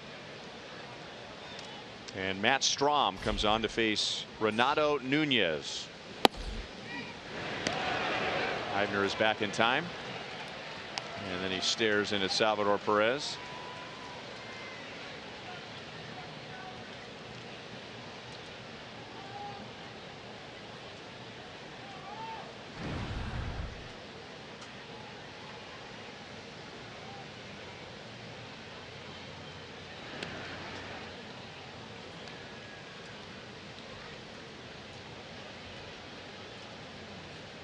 How about the 22 strikeouts in 16 2/3 innings?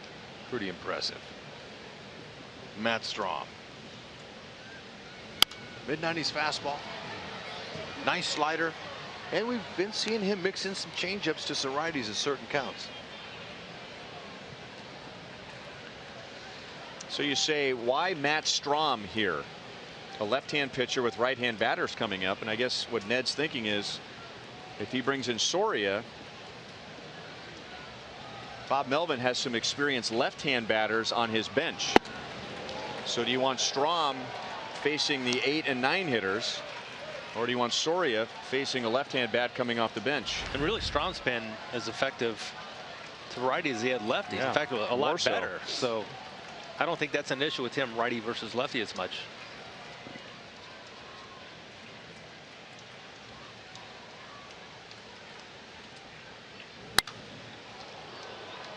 A little sliver came off of Nunez's bat.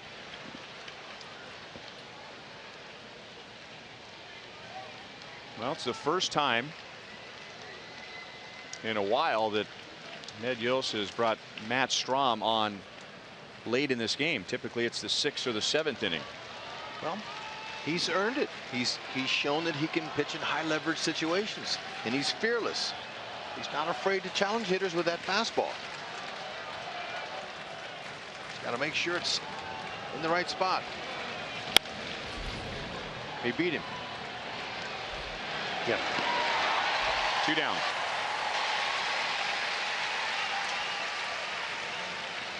Hey guys, and I think another reason Matt Strahm is in this game, we saw the numbers on Strahm and the inherited runners that he stranded out there. The bottom number, inherited 15, only 2 have scored. Ooh, yeah, Monty, good point. 2-1, nothing. Me. Good job. There's still time, Hud. There's still time.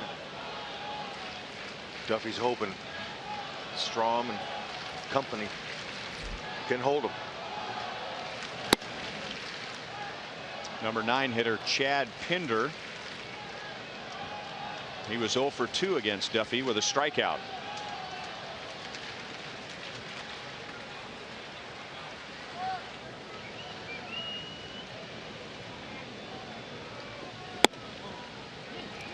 You guys, thinking about this bullpen, this role coming in, needing to strand those runners. Remember how good Luke Hochevar was at doing that before his injury. He was almost perfect for the longest time. I think back in Toronto he ended up giving up some runs later, but he went almost half season without giving up an inherited runner. Over the inside, 2 balls, 1 strike.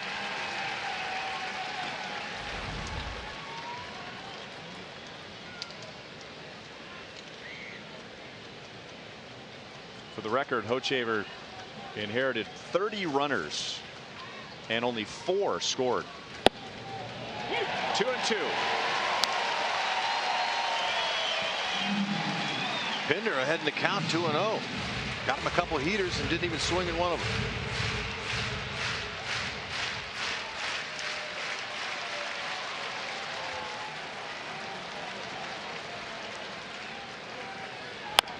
Jammed him.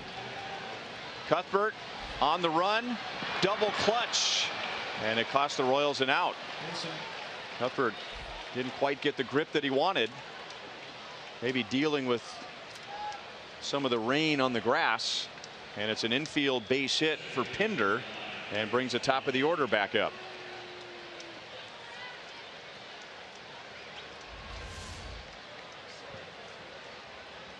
Cuthbert double clutched. He had him first time, but he didn't have the grip, and that's a smart thing to do right there. If you don't have it, you know, make sure you don't throw it, but especially if you don't have a good grip.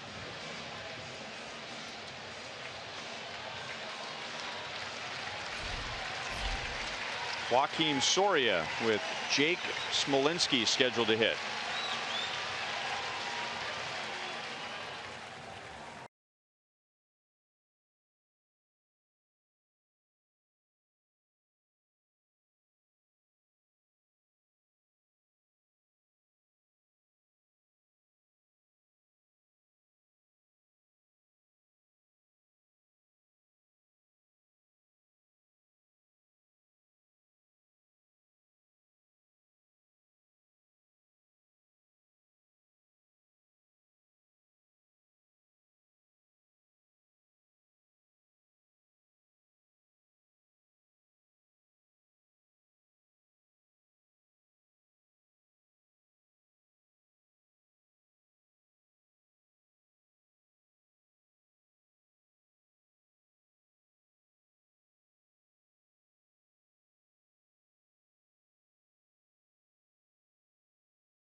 brought to you by the Missouri Lottery. Every ticket you play gives back to schools across Missouri, so play it forward with the Missouri Lottery.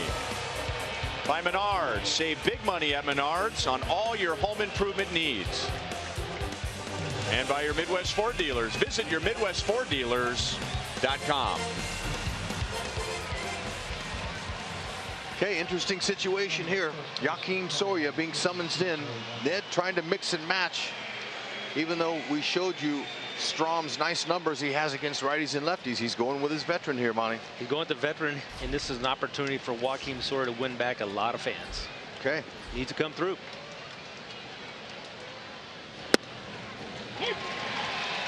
Both Smolinski, who started in the leadoff spot, and Alonso, who bats now, had 7 home runs this year. Smolinski had a little better slugging percentage, but both under 400. Drilled to center field. Back goes Dyson, and it's over his head. The A's tie the game, and the A's take the lead.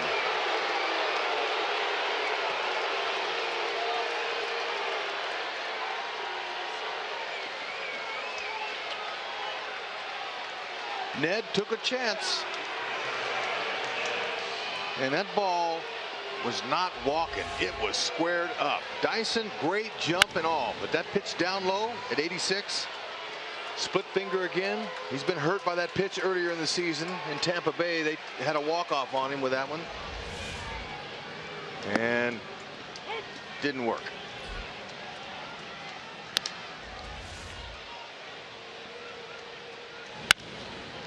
Now, Alonso's a .250 career hitter off the bench as a pinch hitter, and that's a good mark. And he was looking down in that zone, and he put a great swing on it. The pitch was down. It's out over the middle of the plate. But you got to credit Alonso.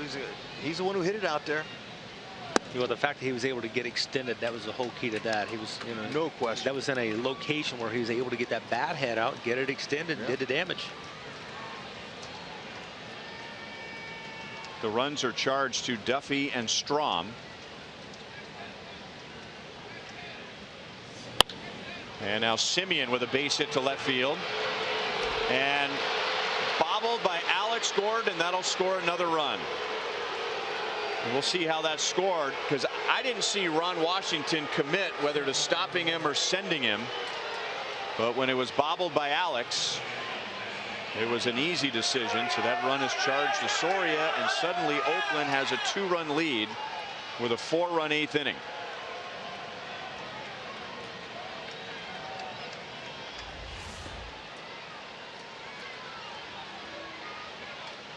Got a little jam shot. Well, it looked like he was going to stop him. He was just about, it looked like, to put his hands in the air, and then saw the bobble and sent him to the plate. That's a better shot here. Watch third base coach Ron Washington. He was going to stop him, but he kept it going. So they're going to call it a base hit and an RBI.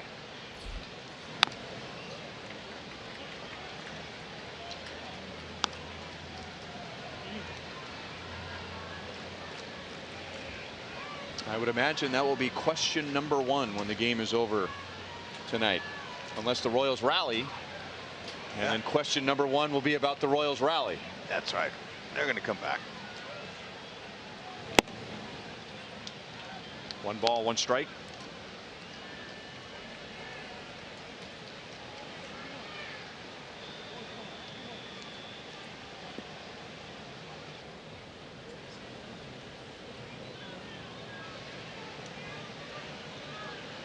Make that 2 balls, 1 strike. And now 2-2. Now Strom, the 2 batters he faced, Nunez, he got an infield pop-up, and that ball wasn't hit very high at all. And then an infield single. If Cuthbert gets the right grip, the inning's over. It was not an error, but maybe you could call it a misplay. But it was a jam shot. I mean, it was not a ball that was hit very well. That's hit well to center field, and Dyson makes the play. So the A's send 8 to the plate, and they score 4.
His 2016 season continues as he is charged with 1 run, but 3 scored after he came into the game.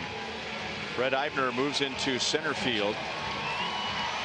Yonder Alonso, who batted for Smolinski, takes over at first.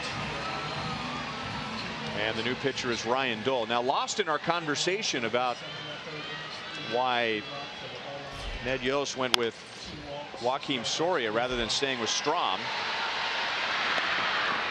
Ryan Healy throws out Salvador Perez. Is if the bullpen was lined up like it normally is, where was Kelvin Herrera? So it's reasonable to assume that someone is not available tonight when you're talking about Herrera and Wade Davis. Now, Wade Davis threw 25 pitches on Saturday, 23 pitches on Sunday. He did not pitch yesterday. Kelvin Herrera, 12 pitches on Saturday, 17 pitches on Sunday, and that answers that question. There's Herrera. He's getting ready on the mound. So Ned's answer as to why no Herrera in the 8th may be because Wade Davis was not available for the 9th. We'll see.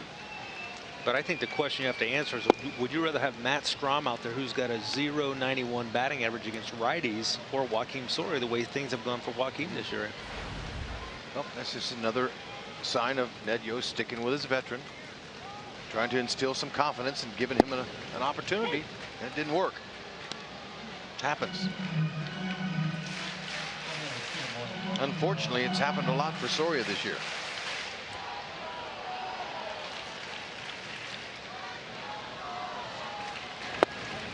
That's the 12th time this year that Soria has entered a game with either the Royals ahead or the game tied. And when the inning was over, the Royals were down. 2-2 on Alex, facing Ryan Dole. It's tough when you don't perform and you're booed by the home crowd. We don't hear that here very That doesn't happen in Kansas City very often. Nope, sure doesn't. Especially the last 3 years. 3 balls, 2 strikes. Dole low to mid-90s fastball, slider change.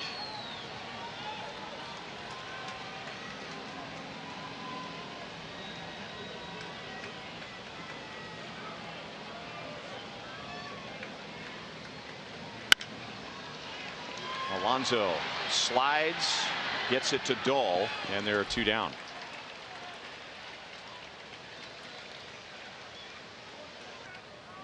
Well, it's involved Monty to answer our sprint trivia question for tonight, with Danny Duffy starting. Danny struck out 6, so he has 173 strikeouts this year. Who has the most strikeouts in a single season by a Royals lefty? No pressure, Monty, but it's all yours. Well, I normally go with the 2 guys I played with, which would be either Rosado or Leibrandt, but I know Danny Jackson had some pretty good stuff. Oh, that slider gave me nightmares. I got to go DJ. All right, was going to be my pick. I'm going with Danny Jackson also. Oh, trifecta. Only because he had a full season or seasons as a starter. But I'll bet Duffy's close. Did they shut us out tonight? They did. It was right under our noses. How about that?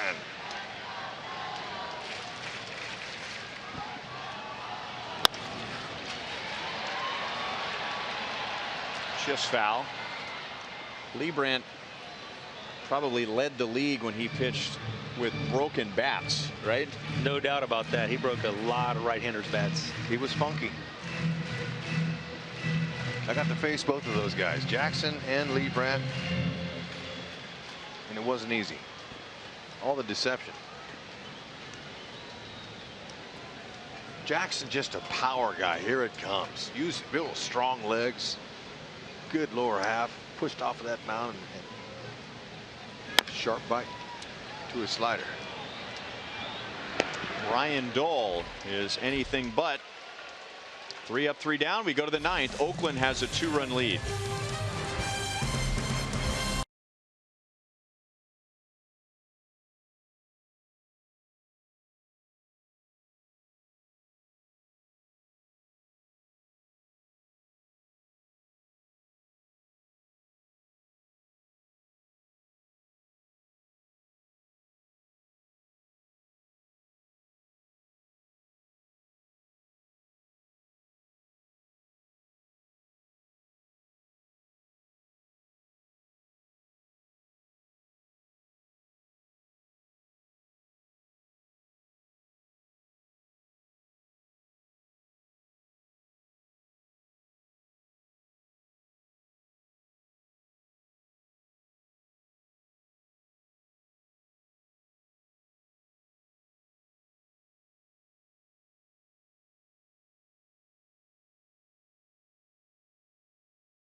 They had a 3-1 lead, and then Oakland scored 4 in the 8th inning with runs charged to Duffy, Strom, and Soria.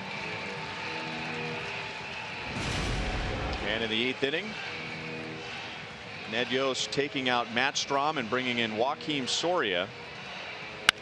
And Yonder Alonso with our Jeep drive of the game. And I'll say it was a drive, line shot, little 2-iron over Dyson's head, and Gerard got a nice jump on it. Couldn't track it.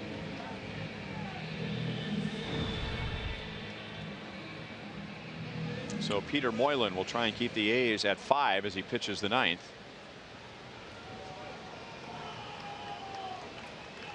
Two right-hand batters coming up who have homered tonight, Chris Davis and Ryan Healy, followed by left-hand hitting Stephen Vogt. 1 pitch, 1 out. Chris Davis is 1 for 4. Sinker slider. Moylan did the job there. Early count out.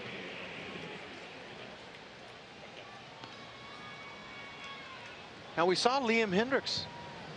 He's from Australia. Pete Moylan, Australia, there's only one other Aussie that just got called up. Minnesota Twins. That young man, James Beresford. Beresford. Yeah. Those are the only 3? That's it. I talked to Pete Moylan about that. I said, Pete, give us the update. Just you 3? And he goes, that's it.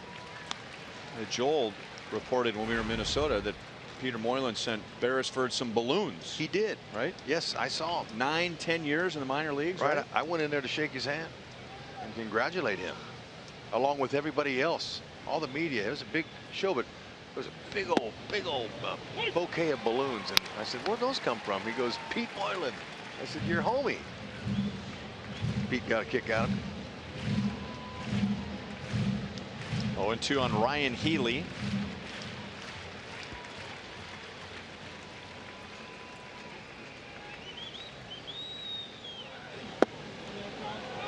Just missed outside. 1-2. Danny Duffy was strong and efficient in the first 7 innings.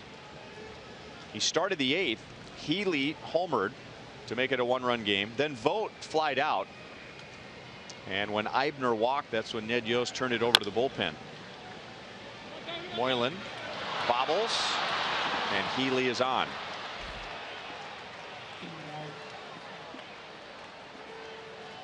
An error on Moylan.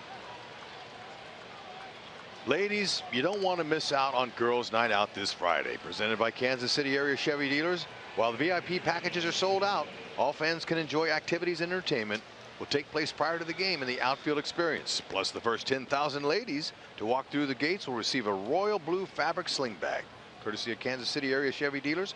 Proceeds from the event will benefit American Heart Association. Go Red for Women. Visit Royals.com today to purchase your tickets. Ladies.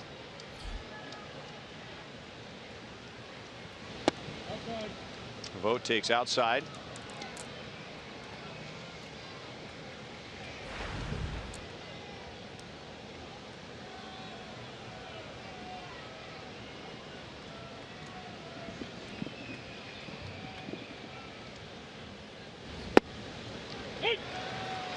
You know, 1-1. And speaking of the kid, James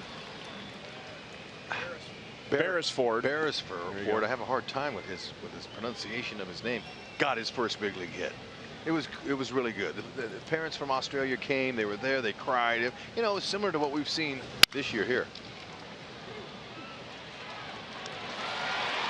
No double play. The Royals have turned 3 tonight. Healy is erased at second base. Nice play in the hole there for Witt.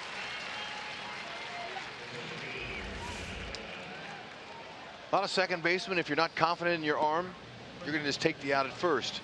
But he did a nice spin throw to it, good enough to Escobar that Escobar thought he could turn a double play.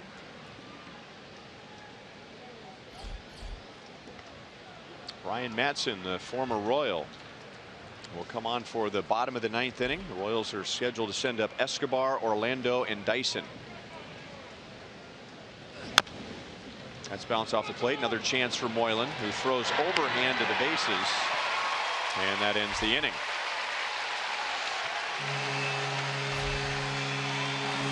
To the bottom of the 9th. A former Royal trying to nail it down against his old team.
Royals coming up, down by 2 in the bottom of the 9th. Our copyrighted telecast is presented by authority of the Kansas City Royals. It may not be reproduced or retransmitted in any form. And the accounts and descriptions of this game may not be disseminated without the express written consent of the Kansas City Royals Baseball Corporation. Danny Duffy, the ultimate team player. Top step. He should be in line to win tonight. But the A's rallying against the Royals bullpen, and now a former Royal who is 7 for 7 in save opportunities over his last 13 appearances, where he's been lights out. Ryan Madson, who has saved 29 all year for Oakland. It'll be Escobar, Orlando, and Dyson. Folks, remember Madson with that great changeup. Sets it up with a fastball. Good movement there. Low 90s. He might hit some mid 90s, but mainly low 90s. He's got a slider as well.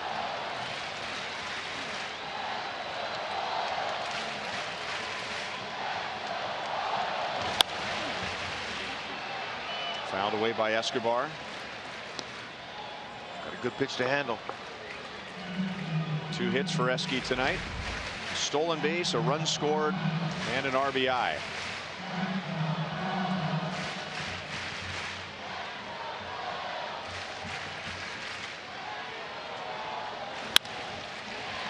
Going to be caught at second base by Pinder.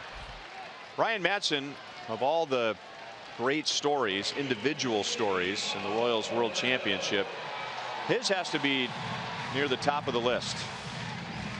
He had not pitched in the big leagues since 2011, when the Royals took a flyer on him as a non-roster invitee to spring training. And when it was all said and done, he pitched 68 games for the Royals. His ERA was 2.13. And from that, he got a 3-year contract with the A's. Yep, and it couldn't happen to a better guy. Tying run will come to the plate. Paulo Orlando has a 2-hit game. Good swing. Paulo not trying to do too much. Tell you don't see a lot of starters that'll stay out there like Duffy's doing right here. Most of those guys go up in and they watch it from the clubhouse. So Duffy's staying true to his ball club, trying to be another guy pulling on the same end of the rope. Good swing.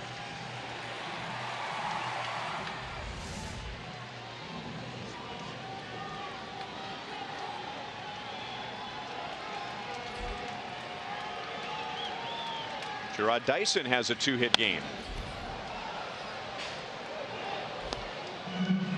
Now Madson, like everybody, can get touched up. You see his splits there. Lefties have taken him deep 5 times, righties 2. Royals aren't necessarily a home run hitting team. Hayes get the out at second base. But the Royals are still alive, and they still will have the tying run coming to the plate.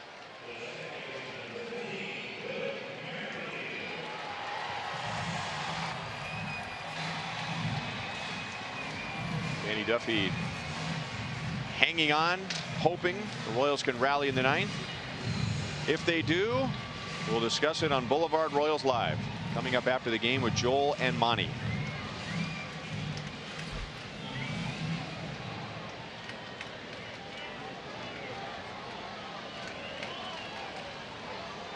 Dyson runs as Merrifield takes down and away. No stolen base. Defensive indifference. And now Vogt and Madson will make sure they're on the same page with signs with a runner at second base. Okay, any way you can to get on base here to bring Hosmer, Morales. Any chance to get those guys up there, the meat of the order.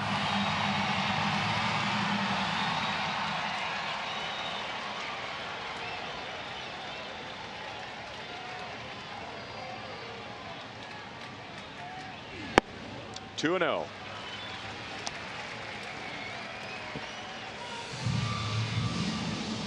2 singles for Whit Merrifield, and that's the guy the Royals want to get to.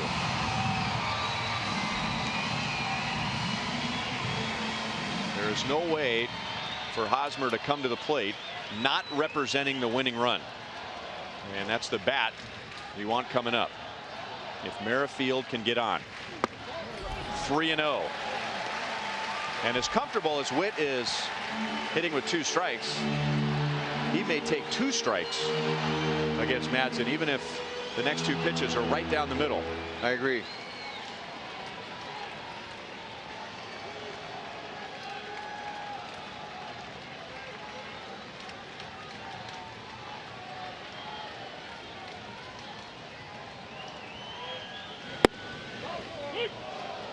At the knees, 3-1.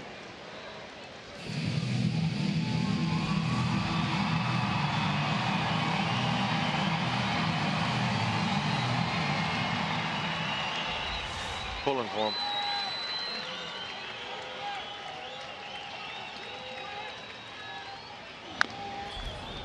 Well, that was probably ball 4. We thought maybe he would take 2 strikes, and now it's 3-2.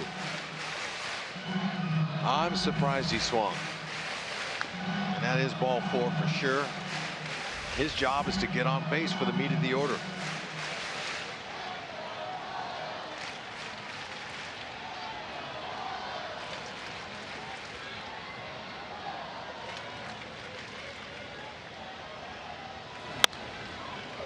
Off the netting in front of the A's dugout.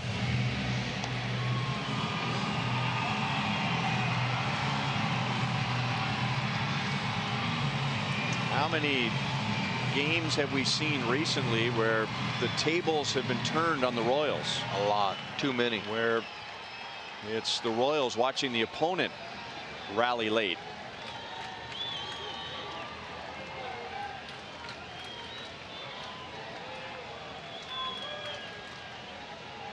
Dyson runs, and Merrifield takes outside.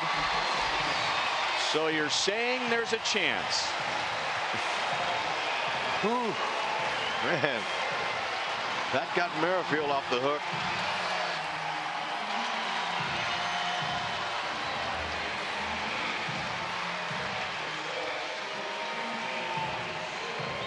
And as fast as Whit Merrifield is, he's not as fast as Terrence Gore.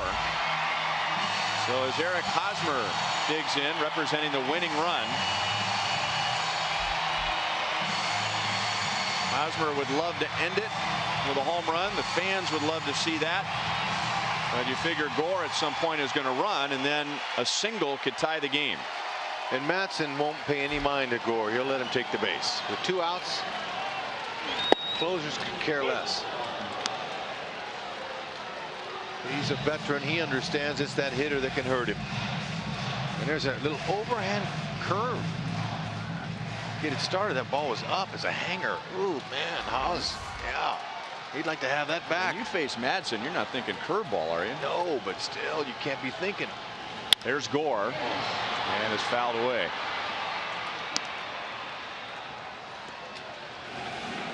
You can tell just by the look on Hosmer's face. I mean, you're thinking fastball with movement and that great changeup, and he just rolls a curveball up there. That's right. Caught him by surprise.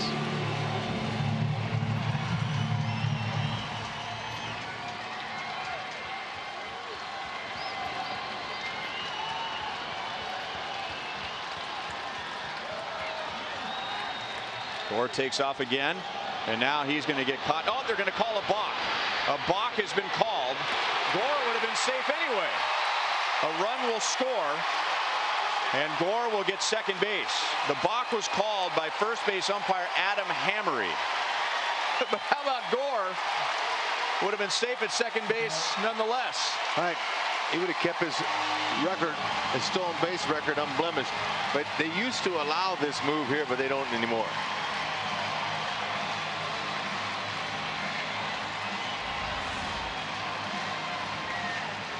Whoops, little fake to third, go to first. They outlawed that. Last year was the first year. Yeah, they outlawed that move. Now that was interesting because that wasn't a fake to third, go to first. It was a fake to third, look to second base. But what they've done is just applied the rule to a left-hander to a right-hander. A lefty cannot fake to first, and now a righty cannot fake to third. So the tying run is in scoring position.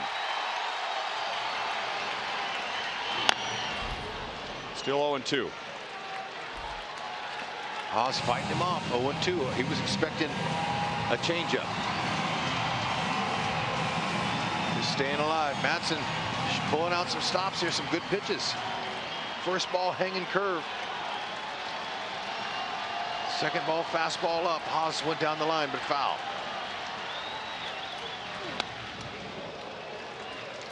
Still no balls, 2 strikes. Royals are hanging in there, and so are their fans. Just under 30,000 here tonight.